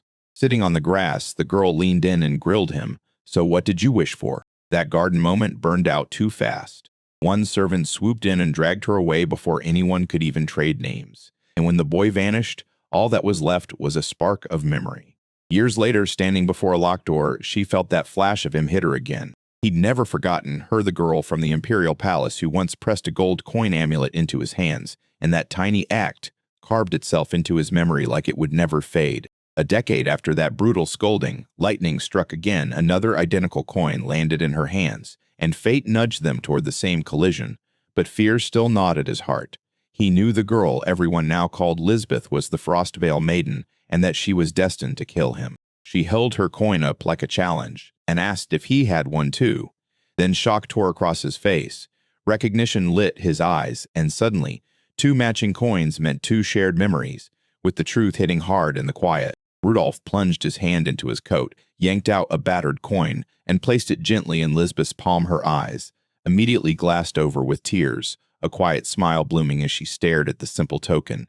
The second Rudolph saw it, shock slammed into his face, because he finally recognized what that coin meant, and buried memories he thought were gone came roaring back. Every time hardship struck and despair screamed, old memories crashed into his mind, each silent cry for strength, like that one coin had been his lifeline. And through it all, Lisbeth's thought quietly held him steady even when his whole world crumbled. They held each other tight, finally free from all that doubt. Rudolph clung to her, bursting with gratitude because of the coin she once gave him, and it was her memory that lit the spark in his chest, making him feel grounded, whole, and truly himself in her embrace again. Tears poured down his face as he choked out a whispered thank you for seeing him, for reaching for him, and for pulling him back before he vanished.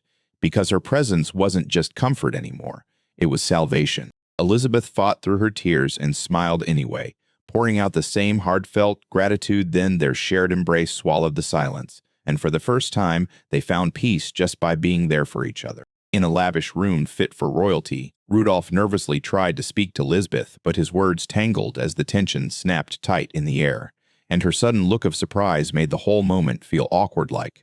The glittering calm around them couldn't hide what was coming. Smashing through the silence, Lisbeth jolted. Today was Rudolph's birthday celebration day, and the moment it hit, both of them went all flustered, scrambling to regain their cool. Taking a shaky breath, she yanked the door open and waved him in. Before they could even leave, Rudolph's thoughts slammed to a stop, freezing him mid-step. Then he spun toward a strange woman standing nearby and demanded an answer with one sharp question. The name Wilhelm hit the air, and tension snapped back like a wire. That man's presence felt too heavy, like it had to mean something. Elizabeth stood beside Rudolph, but her smile faded fast. She dropped her eyes and admitted Wilhelm was just a painful ghost of her past mistakes. Rudolph stayed silent, watching her, caught between worry and something he couldn't name. Down the corridor, Wilhelm's silhouette vanished into the dark, and his presence clung to the air like a curse, unanswered, unfinished, still raw for Rudolph and Lisbeth. Even saying his name ripped open wounds time had just started to heal. Wilhelm strode through the dim hall, his mind raging with disbelief, because he just couldn't accept how everything shattered his expectations. While a bright vision of Lisbeth and Rudolph happily married kept flashing in his head, and even as frustration surged, he desperately tried to tell himself it didn't matter anymore. A twisted conviction snapped into place. He truly believed the future would slam straight to Rudolph's death, delivered by Lisbeth's hands, and he swore history would play out exactly like he'd seen it. In a hushed chamber, Lisbeth stood face to face with the boy, ready to spill truths no one thought would ever surface. Her voice shook as she rewound the night she first met Wilhelm 1 year ago, at a grand party. That chance encounter looked tiny back then, but it quietly flipped the whole course of everything that came after. At that dazzling gathering, Lisbeth stood there in poised silence as nobles swarmed toward her like magnets, and the whole room buzzed with nerves while she stayed ice-cold and distant across the floor. Then voices cracked with desperation, shouting her name, begging for even a single glance, a favor, anything. Beneath a swarm of noblemen and parents all clamoring for her hand at the dance, Lisbeth's patience snapped, wave after wave of demands hitting louder each time. So she barked one sharp command and sent them all packing. The crowd went pale, stepped back in shock, and every last hope got crushed on the spot. She fought tooth and nail just to survive those brutal social expectations, and with no power or connections back then, she couldn't even dig into the suspicious activity until the pressure hit like a wave, and she felt completely trapped in a role she couldn't break free from. Years drag on with zero answers and no closure, until one day, she finally snags a clue that lights a fire under her again. And when she sees the boy standing there, it's like destiny snaps back into place. Across the room, the man strode forward with a smirk and a flower in hand, and with practiced confidence he announced she was his destined soulmate. Lisbeth froze, completely blindsided by the sudden claim. Lisbeth didn't hesitate. She called him out on the spot, and his smooth charm and rehearsed tone fell completely flat.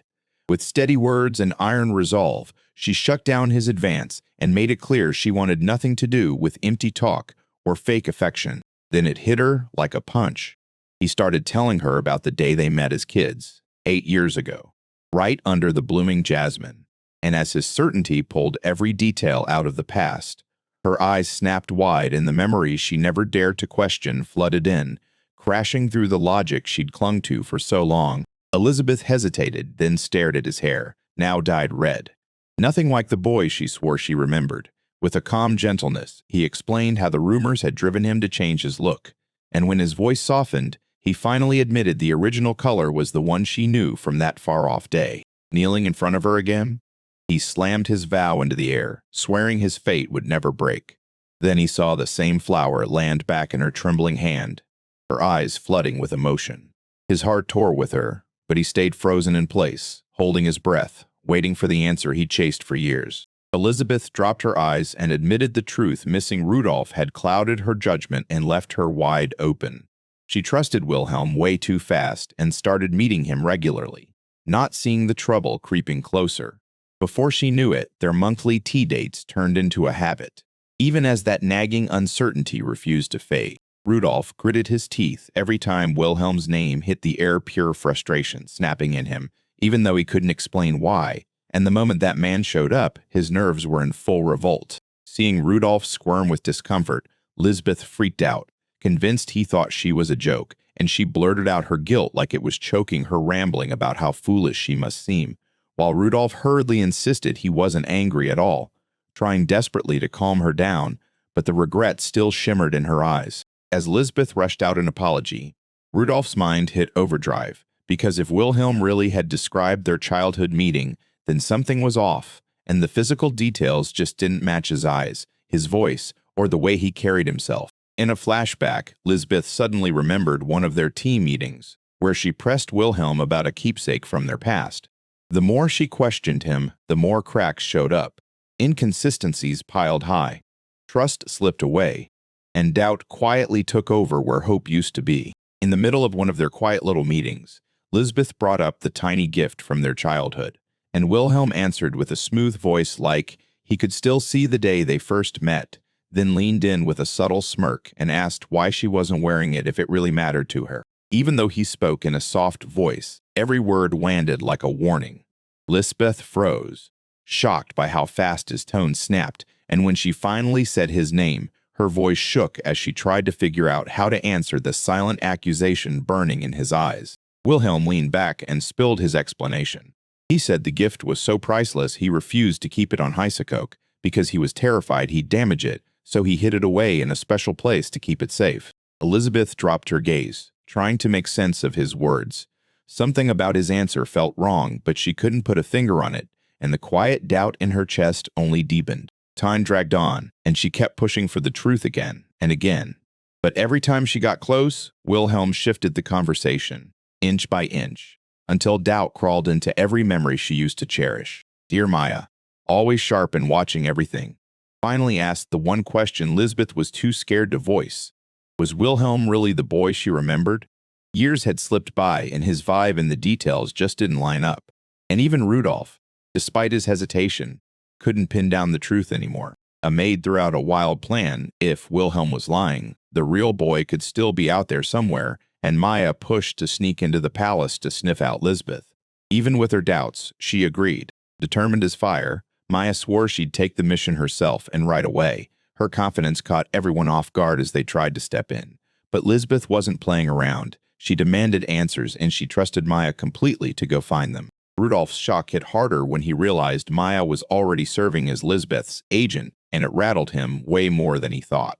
Meanwhile, Lisbeth stayed ice calm because Maya was never just a maid.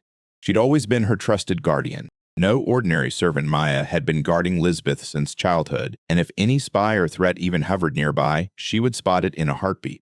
Rudolph finally realized she wasn't just help, she was something far more dangerous. And the calm way Lisbeth trusted Maya's instincts, it made it feel like the truth was about to explode into the open. Rudolph's mind wouldn't stop racing. If Maya was the only one with the details of their past, then how in the world did Wilhelm nail those facts so perfectly? The answer rattled him to the core because he hadn't told anyone else either.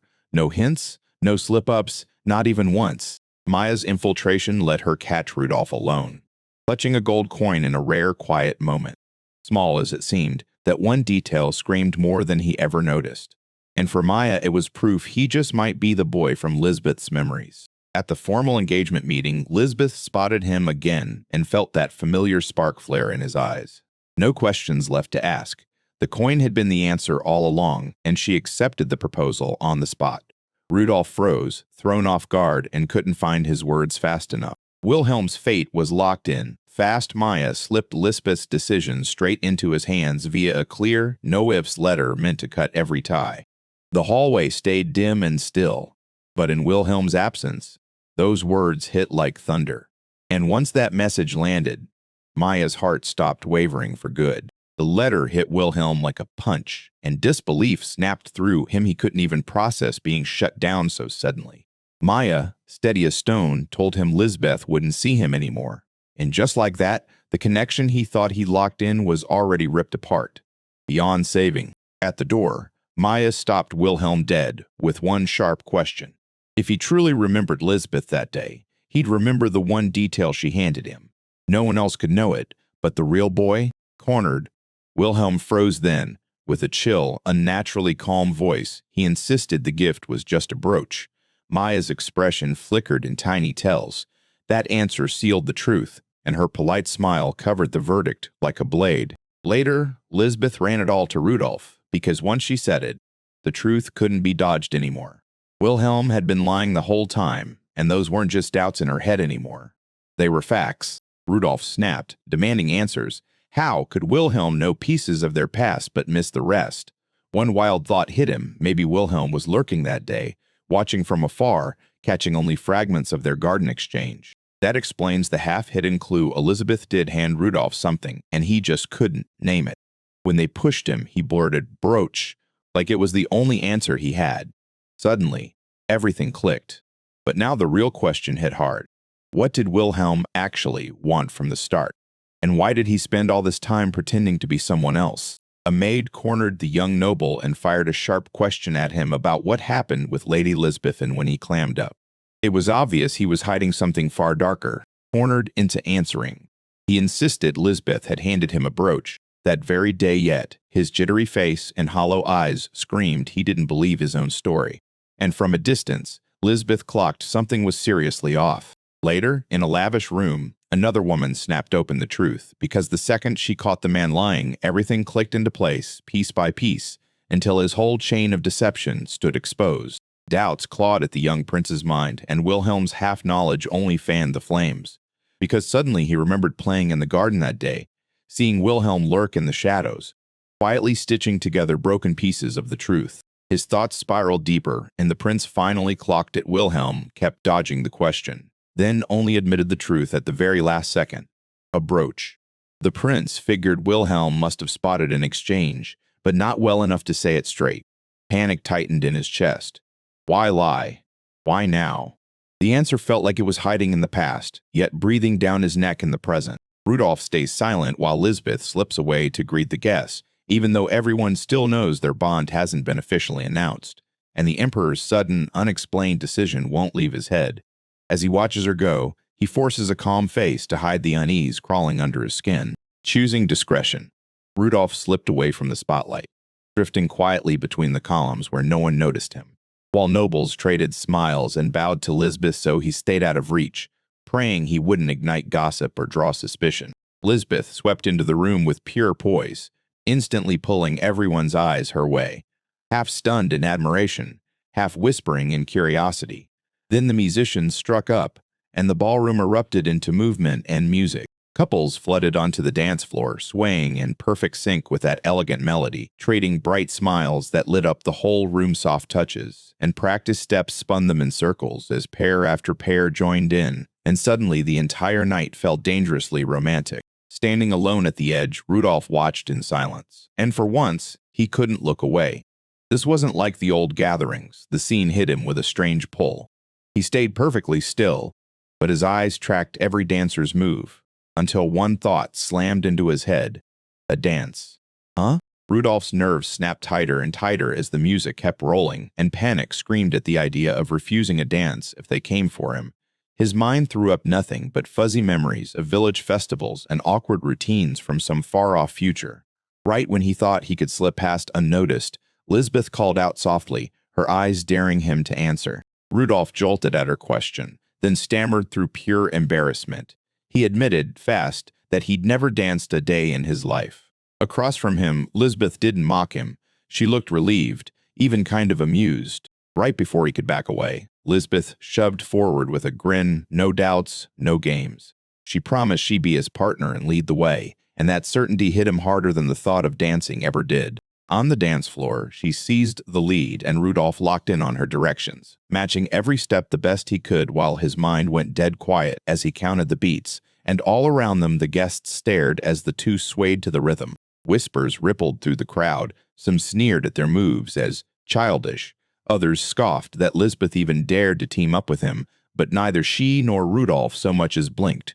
They kept dancing with unhurried steps, and their smiles only kept getting bigger. While Rudolph was dancing with Lisbeth, he suddenly caught a bad step when another couple barreled into them. Just like that, he stumbled, and everyone's eyes snapped to him.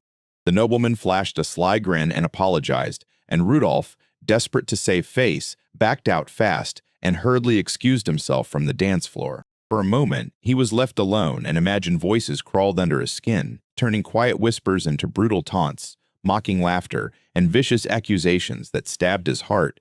He was unworthy, a disgrace, standing next to someone as refined as Lisbeth. Panic slammed into him. But then a hand shot out again. One of the attendants beamed and urged him, "Try one more time." His confidence wobbled. His heart hammered in his chest, and he couldn't tell if it was fear burning or hope rising. A spotlight sparked inside his mind, lighting up only him and Lisbeth. Then the panic hit hard. Could he really stay at her side? Or did a guy like him have any right to live in her world, stumbling through dances under the cold gaze of nobles? In that tense palace hush, the judgment kept rolling. Nobles murmured behind jeweled fans, tearing apart every slip, calling Lisbeth a prized jewel and Rudolph a plain misfit, while he stood boxed in by doubt, aching with the same brutal reminder that, in this place, he'd always be the outsider. As Lisbeth called his name, Rudolph's mind spiraled into panic doubt, swallowing him whole until a vicious picture of himself flashed. The infamous tyrant emperor. For a split second, the thought of seizing control, straight from the history he'd studied, crept in and lit his brain like a spark. Lisbeth's voice cut through his thoughts, and with a soft smile she reminded him of one simple rule while they danced. Look at your partner.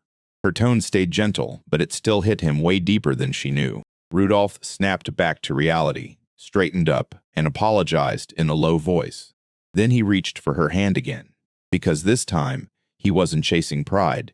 He was chasing purpose. This time, he gripped her hand like he meant it, eyes locked on hers the whole way. Lisbeth had always been his focus, and as he felt her steady presence, he finally understood.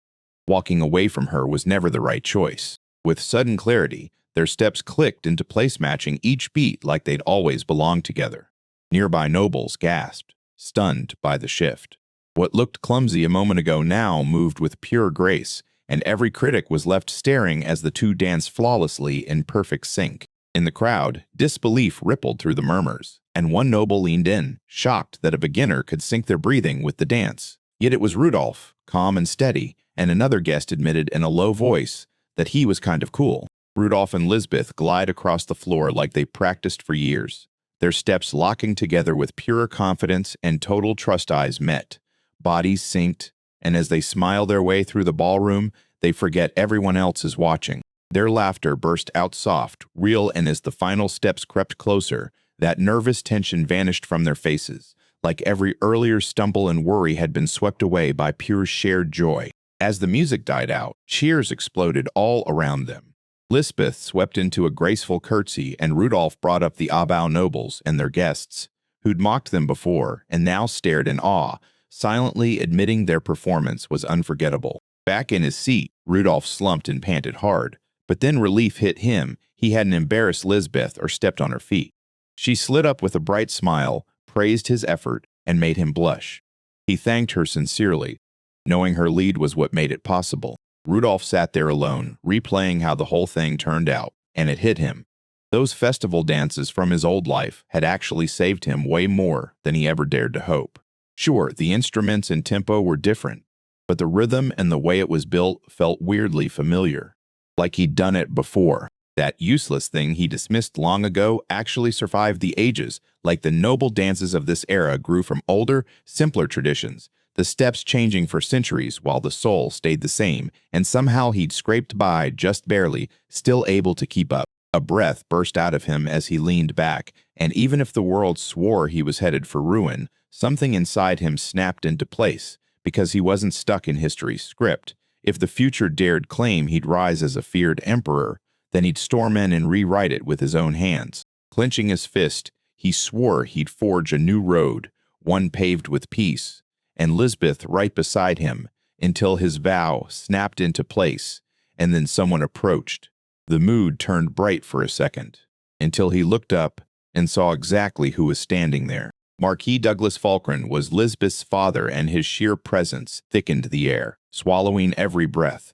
Rudolph's confidence wobbled because he had no idea if he could handle whatever this meeting was about to unleash. Elizabeth sank back with a just-happened daze, clearly dizzy from the night's thrills, and maybe the drinks too. Around her, the fruit and wine sat untouched on the table. She kept her face calm, but inside, her mind spun like the events were still roaring in her ears. The memory of that dance still clings to her. Lisbeth can't forget when Rudolph's amber eyes snapped to hers, steady and unblinking, like nothing else mattered. The intensity hits her again and again, and it still makes her heart hammer, because even now she's smiling like she just felt it all over. With a bright grin, she lifted her glass and offered Rudolph fruit water, but he just stared, too lost in his own thoughts to answer. Her tone turned firm as she gently scolded him for not listening, then urged him to take a drink, clearly worried he was running on empty. Before Marquis Falkerins could even process the sudden change in mood, Lisbeth's father surged forward, face unreadable, then calmly demanded the match. Lisbeth went still, mind blank with shock at the abrupt challenge, and the glass in her hand started to tremble. Rudolph rose with his nerves on fire. The word match boomed like a threat, and shock slammed into the room as he demanded what the Marquis was really up to. Lisbeth's face mirrored his dread. Because if her father was talking like this, what kind of trial was about to hit them? Rudolph got handed a wooden sword that felt way too heavy for his grip, and it hit him that this was his first time ever wielding one, so he tried to keep his composure. The Marquis told him it was real training. Keep it calm and steady.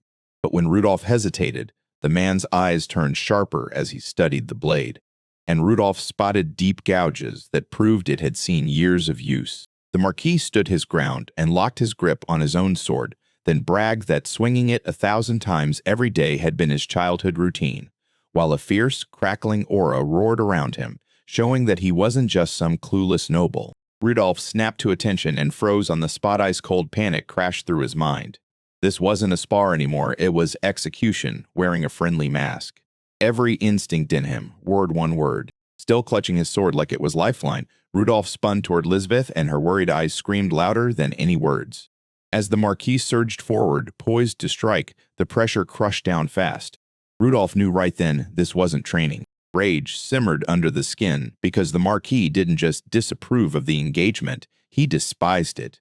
In his eyes, Rudolph was nothing but a tyrant prince pushing Lisbeth around. And this duel? Forget fancy swordplay, it was personal vengeance wearing a mask. Rudolph froze when the Marquis' sinister motives finally clicked. This duel wasn't a test at all. It was a trap, plain and cruel behind that grim stare.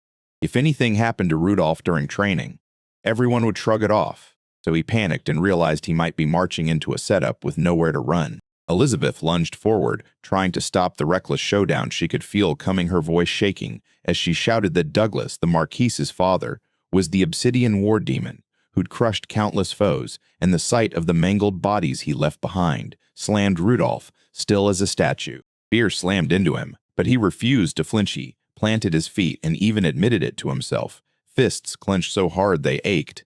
Running was off the table now. This single moment could decide whether he lived, whether his pride survived, and whether the fragile future he had with Lisbeth even stood a chance. The Marquis lifted his weapon again, but Lisbeth shot between them and ignored every order right there. Even with her mother watching, Rudolph, unshaken, laid down fresh terms. This fight would hinge on just one strike, and if even one hit landed, he'd swallow defeat without a fight.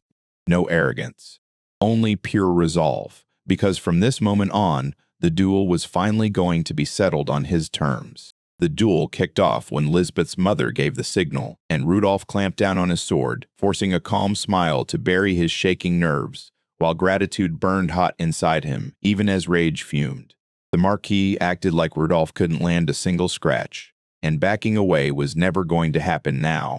Rudolph snapped into motion with pure determination. No formal sword training, no plan, just instinct driving his limbs forward. He clocked the Marquis's posture, read the tiny tells, and pushed the distance closed in a blur. Over time, he kept slipping in to secretly watch the knight's train, memorizing every move like it was treasure, then drilled it again and again in silence. And now, standing before a seasoned warrior, he gambled everything on those stolen techniques, and the courage left in his chest, swinging with a battle cry, pouring every last ounce of effort into the strike. A shadow slammed past him before he could even blink. Boom. A heavy hit, and his sword flew out of his hands. The Marquis's counter blurred in so fast Rudolph couldn't track it, and then pain ripped through his side as he stumbled, completely swamped. Rudolph crumpled onto all fours, coughing hard, while confusion swallowed his mind, because he never even saw the strike coming. The match was done before it truly started, and he couldn't even begin to understand how.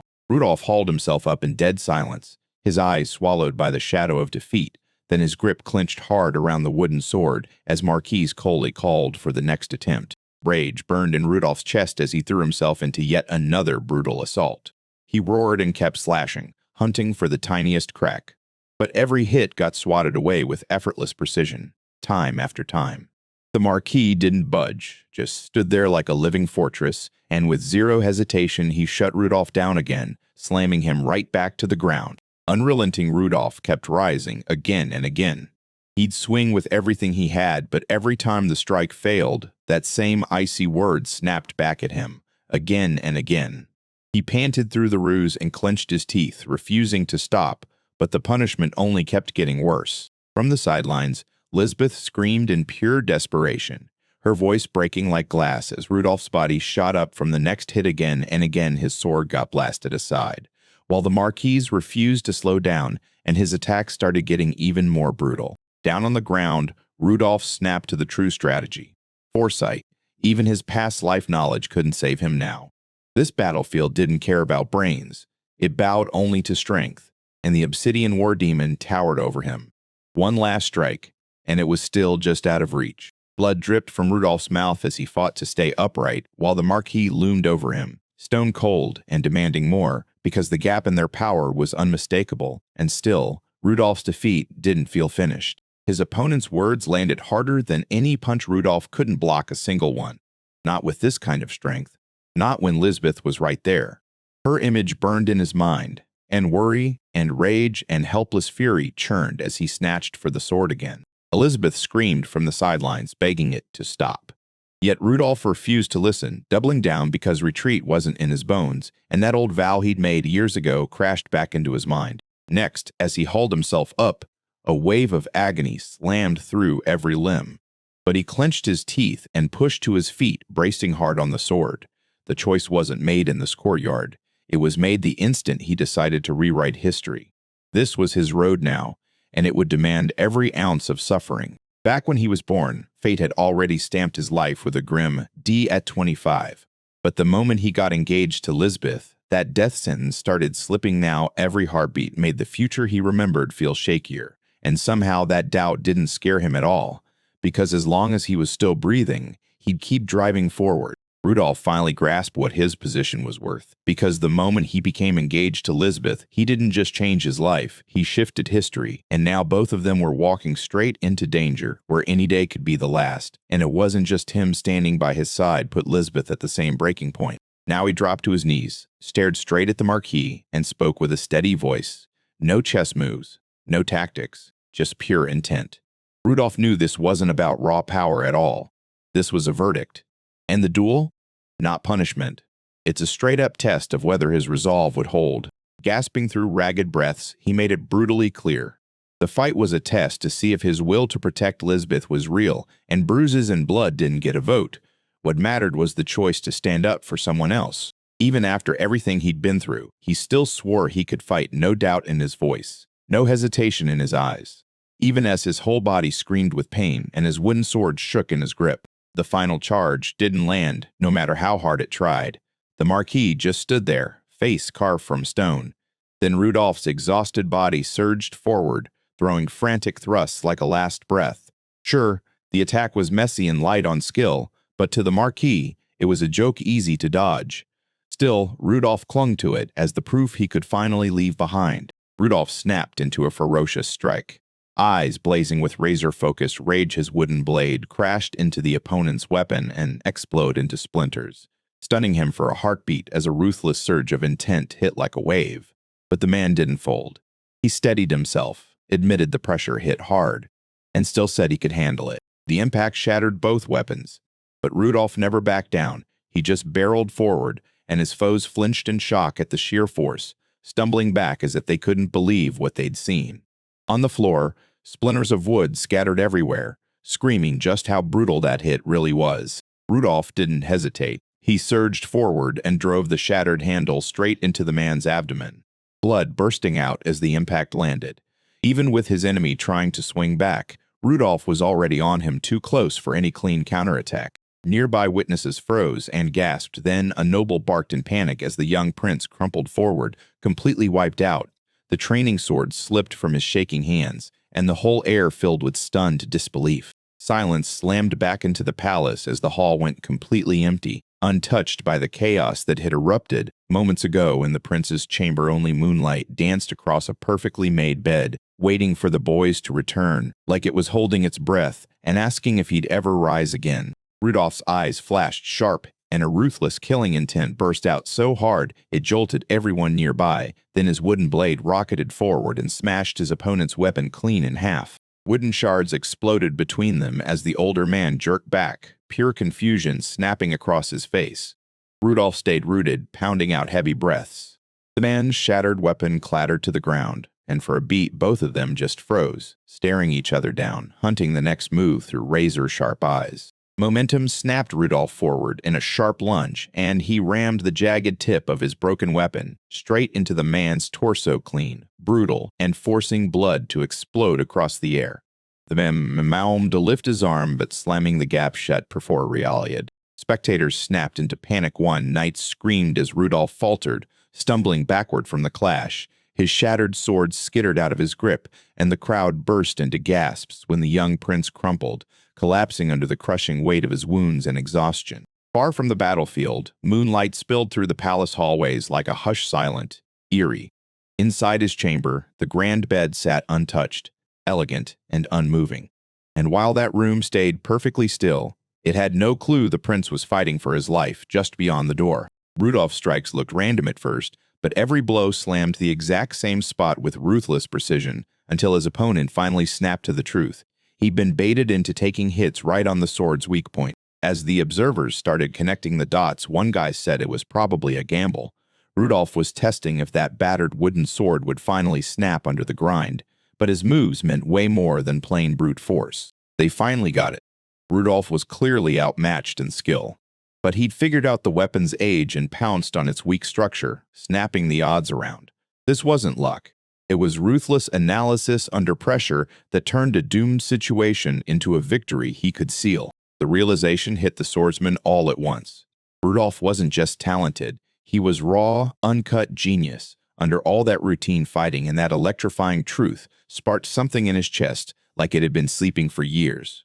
He grinned and called the young prince a diamond in the rough, one that could blaze bright the moment it was properly honed. In the quiet chamber, Rudolph squirmed under the blankets. And when Lisbeth's voice rang out with pure relief, he slowly opened his eyes alive, murmuring the prince's name like a promise. And with the brutal battle finally over, a whole new path quietly began. Rudolph tried to sit up, wincing hard as pain lit up his whole body. Lisbeth shot to his side at once, pressed him back down gently, and snapped at him not to move.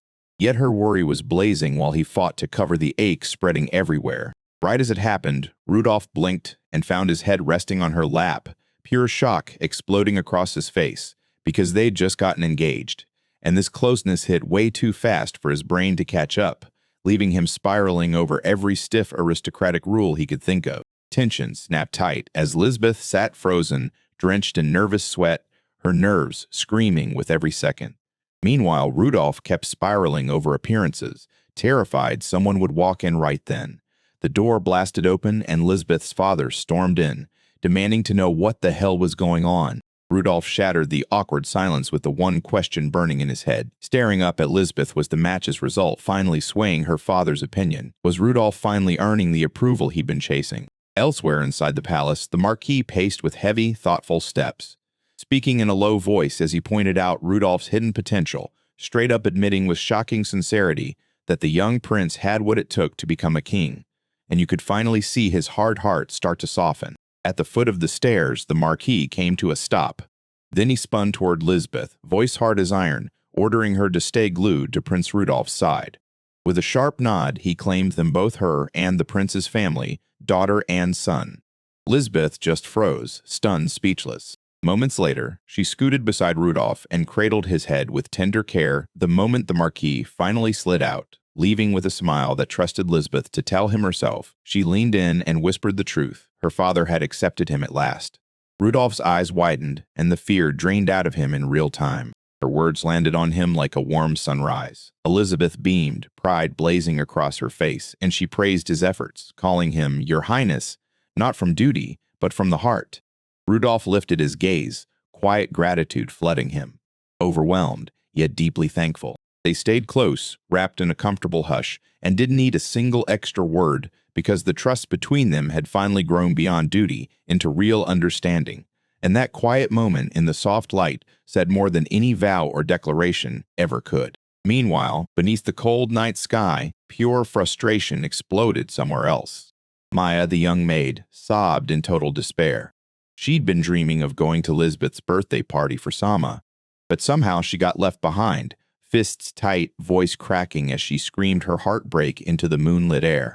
Maya slumped at her desk, fuming she couldn't shake the crushing fact that she'd missed Rudolph's birthday moment, and all she could think was how she'd wanted to witness him hand over the gift she personally grabbed at his request, like someone had snatched that chance right from her. Rudolph had quietly demanded she track down a ring and the perfect aquamarine to match Elizabeth's elegance, and as the memories slammed back into her head, she carried out the mission with fierce focus and pride. Praise lit up her imagination. She pictured nobles applauding, Lisbeth grinning ear to ear, and Maya soaking in that sweet, shining moment of finding the perfect gift. Then reality hit, and none of it ever came true. In that quiet room, Rudolph finally let his guard down and rested easy. Maya had finished her part, but the ring still hadn't been delivered. So Lisbeth stayed right there, softly stroking his face, choosing not to break the spell. She breathed out her quiet wish that she could hold on to this moment just a little longer. 2 weeks had rolled by since Lisbeth's chaotic birthday, but the palace courtyard still felt soft and thoughtful, right under those towering columns. She and Prince Rudolph shared a quiet pocket of calm with Maya, her maid, and it honestly felt like the world finally exhaled. That answer was forged in the ring, and now it's glowing on her hand. Rudolph's gift came late, but it still blindsided her. And when she stared at it, her eyes lit up like fireworks, overwhelmed with pure joy, while the others grinned, clearly impressed by how much care it must have taken to pick something this perfect. Rudolph, cheeks burning, confessed he'd meant to hand it to her on her birthday, but chaos crushed his plans. Then Lisbeth soothed him, saying that day was nothing but trouble, and Maya jumped in with a grin, mocking how puffed up his face looked when he finally came back that evening, and the whole room instantly felt lighter. Their reunion lit up the whole table. Both of them spilled out heartfelt words, shaking off the fear and finally breathing again after getting to see each other. Maya sat off to the side, watching quietly as their connection deepened right before her eyes. As the two kept up their sweet little moment, Maya got shoved to the side for a second until she stood there, silent as a warning, and made it painfully clear she was still watching. Dry voice. No smiles. Not a hint of amusement on her face. Curiosity crackled in the air as Lisbeth steered the chat into darker, deeper waters. Then she hit Rudolph with a sharp question. What were his plans for the future? The silence shattered, and Maya, burning with excitement, leaned in and fired the question straight at him. Rudolph felt the weight of the question hit him, and even though he hesitated at first, he finally admitted he had something important to say.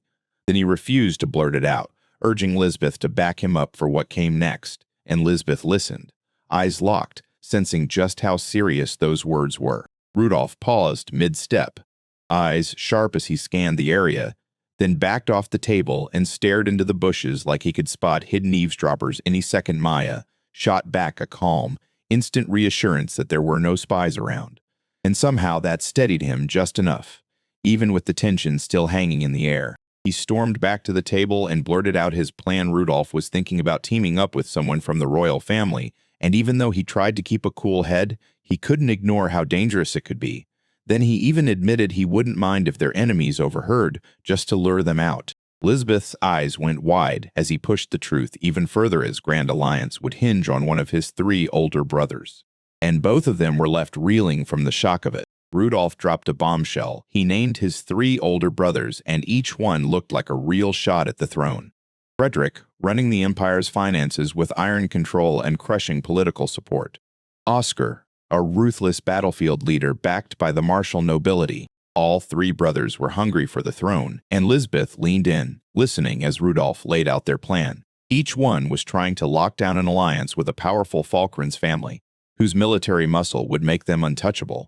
And with his engagement to Lisbeth drawing the spotlight, Rudolph suddenly found himself right in the middle of the storm. Once a nobody, Rudolph's world flipped fast because his bond with Lisbeth finally tipped the prince's balance for the first time.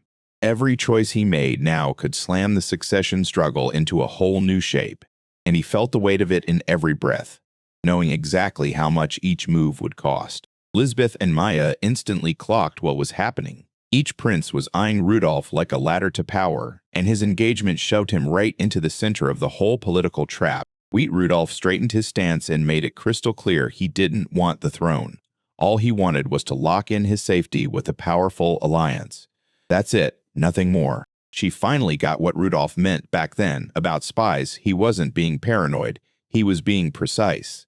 If one of his brother's informants caught this, they'd realize he wanted nothing from the throne, and that alone would quietly make them lean toward him as the perfect neutral play. Because there were no real spies in sight, Rudolph had to pull a different move to spread the intel, and Maya instantly knew exactly what she had to do. With a confident grin, she stepped forward and swore she was ready, already knowing how the next part would hit. Maya didn't even blink. Spreading rumors was her game, and she dove in headfirst with burning enthusiasm.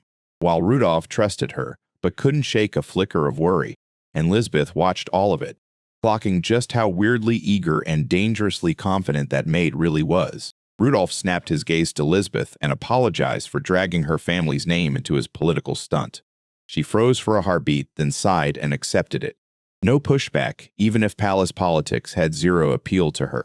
With everything finally clear between them, Lisbeth leaned in and fired off a straight question. If Rudolph really wanted nothing to do with power, then what was he going to do next?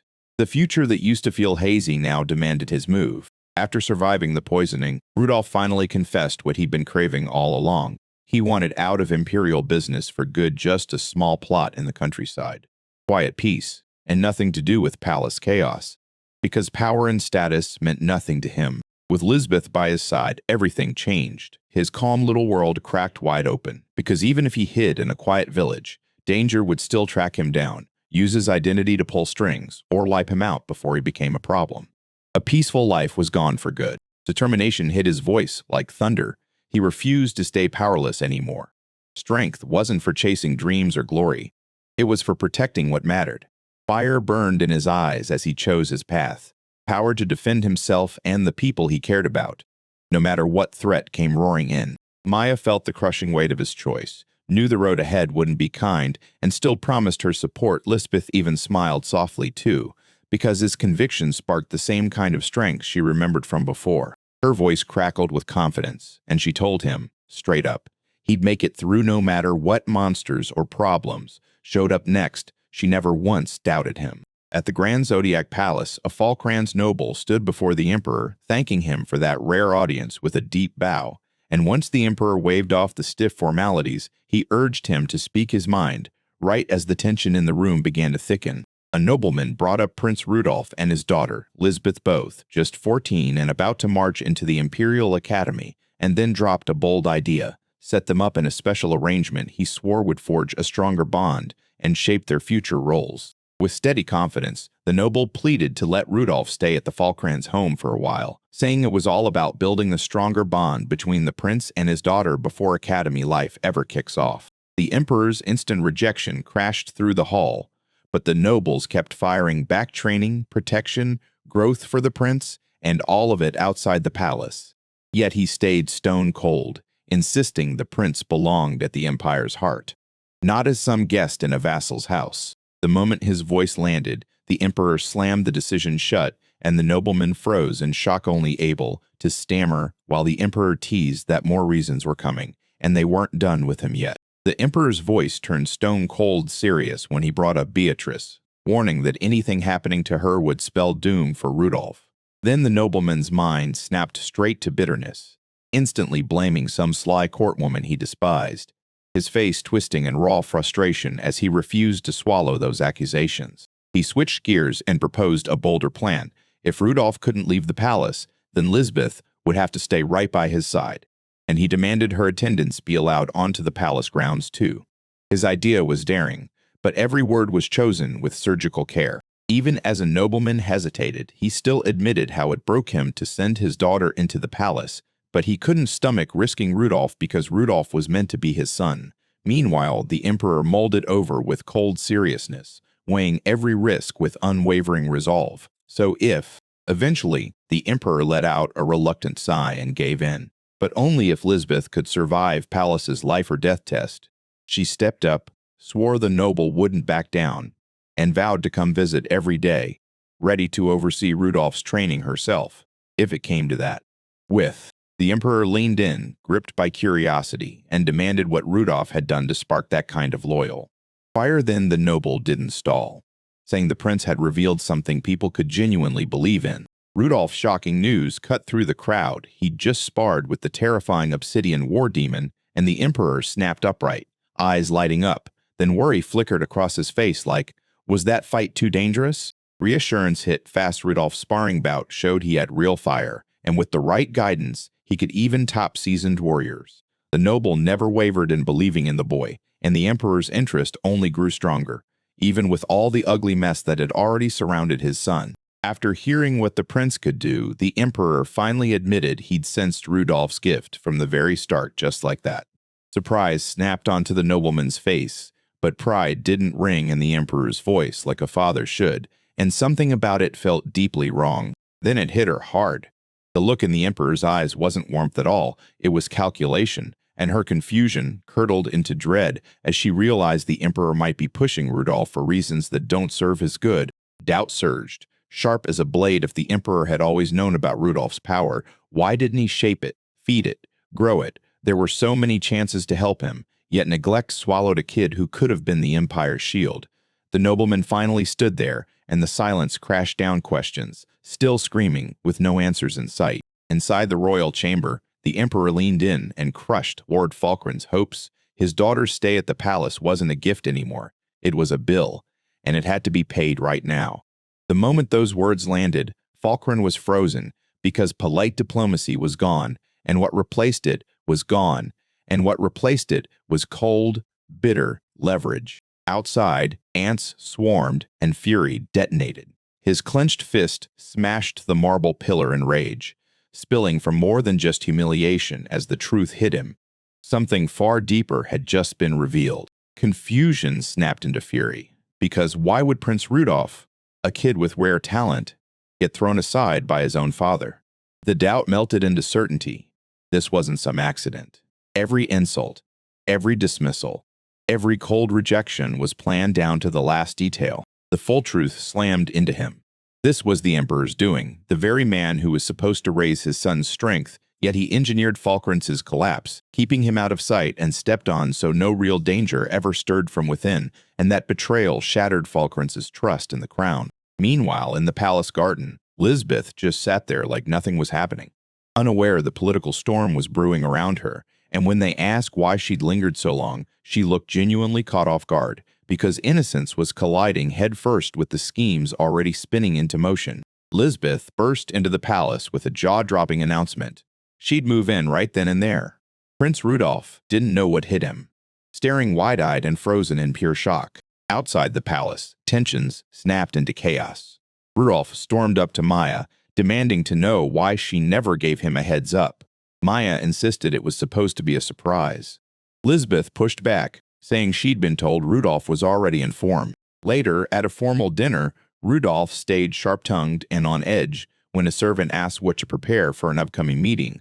The prince snapped it down instantly, ordered the servant to deal with it alone, and his fury filled the room as he warned that anyone who dared ask again would face consequences. Meanwhile, two noblemen traded juicy gossip. Robin lounged back with a smug grin, demanding dirt on Rudolph. Then he snapped on the prince, calling him a pig to his face and mocking the prince's romantic interests. Robin's smug grin crumpled the moment he heard Rudolph was engaged to a Falkland's daughter, then panic hit as he tried to piece together how that connection even made sense. When he learned it tied back to Douglas and Sama's storied prestige, his unease turned into dread.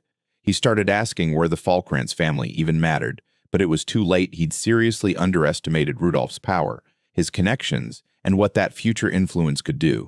Robin went into a furious rage when he heard Rudolph got engaged to a noble family, and pure envy warped his face as he realized the political power Rudolph just grabbed. In the middle of his screaming, he smashed a plate hard enough to make a nearby servant flinch, and fueled by pure resentment, Robin swore he'd make sure Rudolph never rose above him. Elsewhere, Rudolph paced beside Lisbeth, nerves buzzing in every step, while behind them, Robin's presence stayed hidden.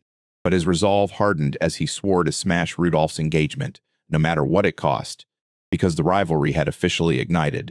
The early morning sunlight streamed through the grand palace windows as Prince Rudolph trudged down the corridor, fighting off a yawn like it was a battle, while the whole castle sat in peaceful silence, only birds chirping outside, and his mind still scrambling to get used to waking up as a reincarnated prince, readying himself for yet another endless day. Rounding the corner, Rudolph nearly slammed into Lisbeth. This young woman just stood there with calm, graceful poise, and her smooth, collected greeting threw him off so hard that he stumbled into a nervous, awkward answer. They strode down the palace hallway together, and even without words, it felt like everyone could sense what was happening. Lisbeth had just moved in yesterday, and now she'd be stuck here for a whole year, living in the same palace as Rudolph, who felt the reality crash in hard, even if he did his best to hide it. Rudolph stared at her flowing black hair and soft, glowing presence, like it stole his breath, while Lisbeth got caught on his shining silver hair and amber-bright eyes. No one said a word, yet both could feel their hearts hammering.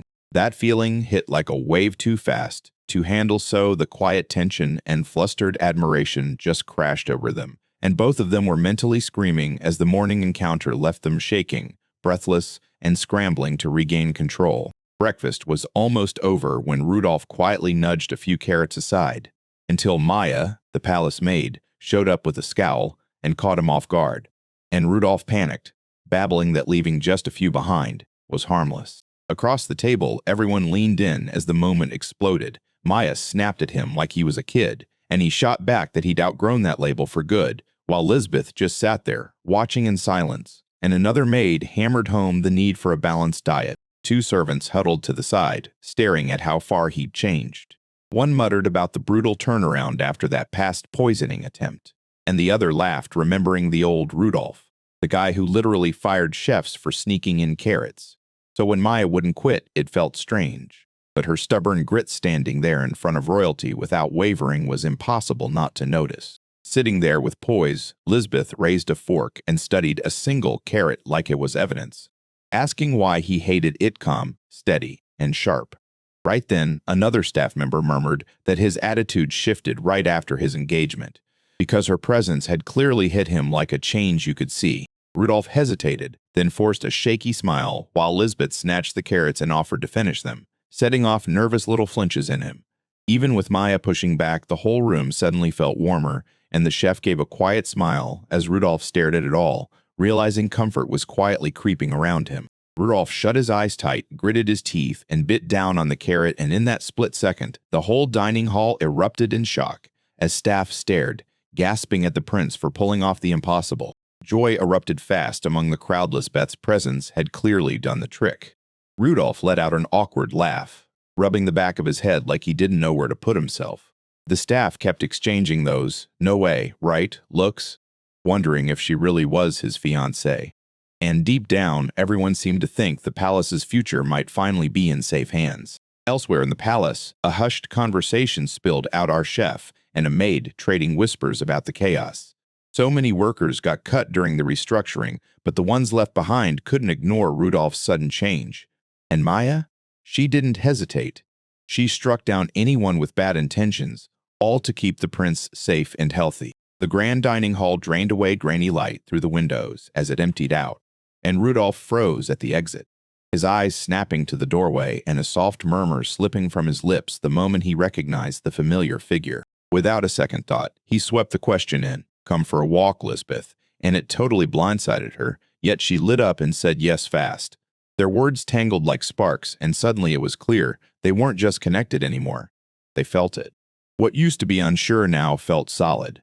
Not because of some big dramatic move, but because of shared meals, small laughs, and the simple moments they kept choosing together. They strode down the palace corridor side by side, forcing their faces to stay calm, while Lisbeth shook with pure excitement, replaying his invitation over and over in her head. Rudolph rubbed the back of his neck, still second-guessing whether his words came out weird. Sunlight spilled over the garden as flowers danced in the breeze, petals drifting through the air, and Rudolph strode ahead like he'd been here before, while Lisbeth, clutching an umbrella, stared, thrown off by the route he chose. Her eyes scanned everything until it hit her.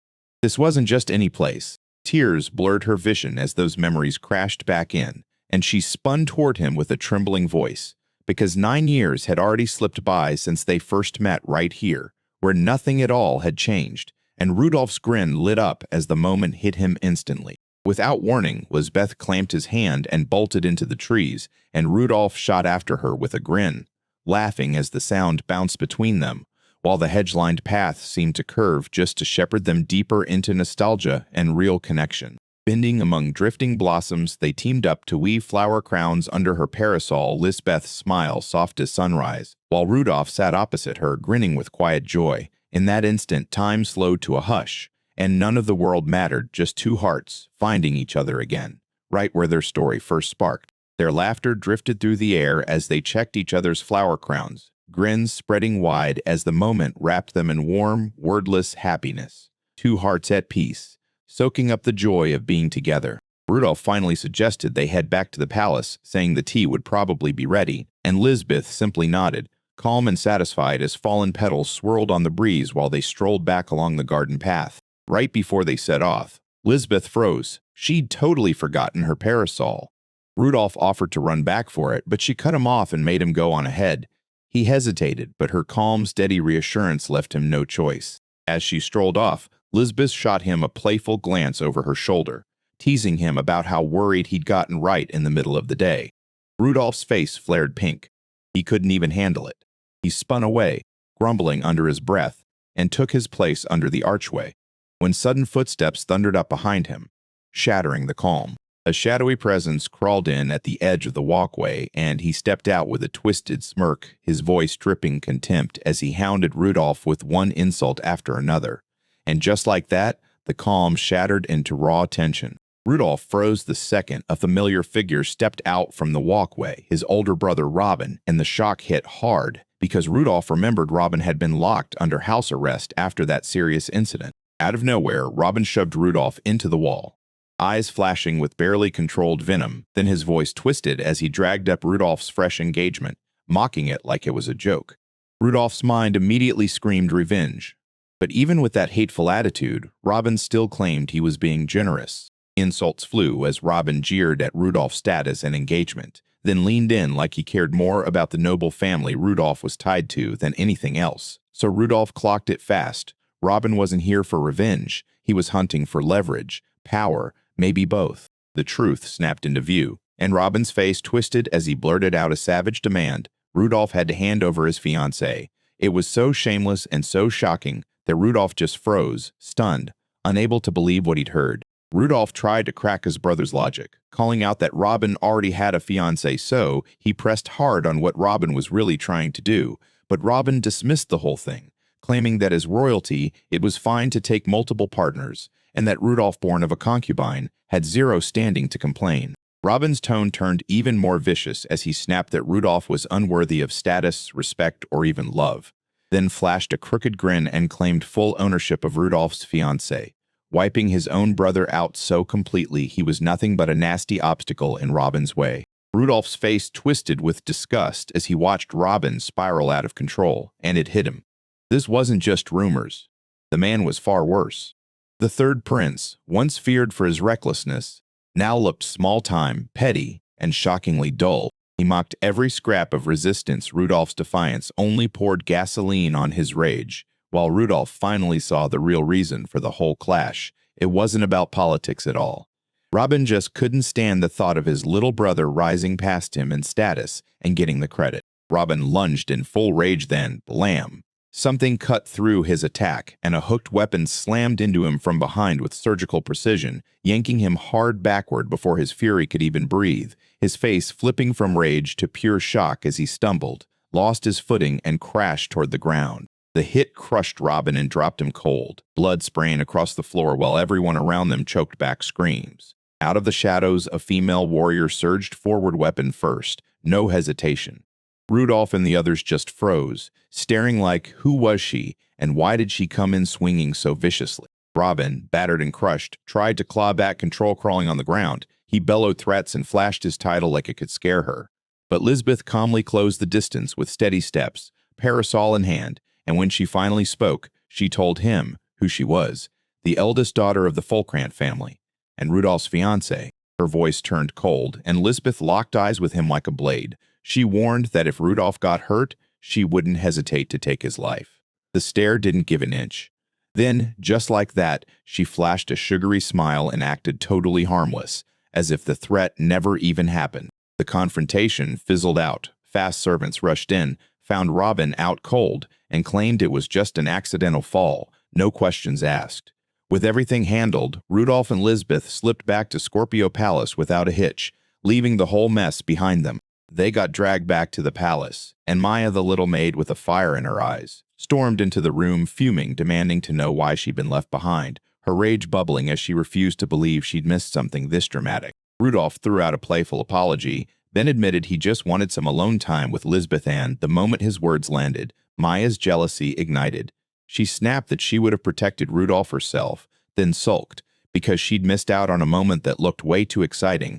The tension that had been scorching everyone finally cooled in the study's hush, and the group sat there replaying it, all while Rudolph just calmly shut the door on the whole idea of getting closer to Robin. Because Robin's loyalty was already locked on Prince Frederick, the eldest brother, and with that, the road was completely dead. Robin's moves were downright unforgivable, but Lisbeth didn't dwell on it. She snapped her attention forward, realizing that if Robin was gone, the smartest play was to side with Prince Oscar. And while she pushed that idea, Prince Rudolph just stayed locked in thought, quietly clocking the fact that Robin's attack on Lisbeth still clung to his mind and shifted his choices. Instead of playing along, Oscar Rudolph blurted out his real intentions. He was laser-focused on Prince Frederick, and his bold declarations left everyone else speechless.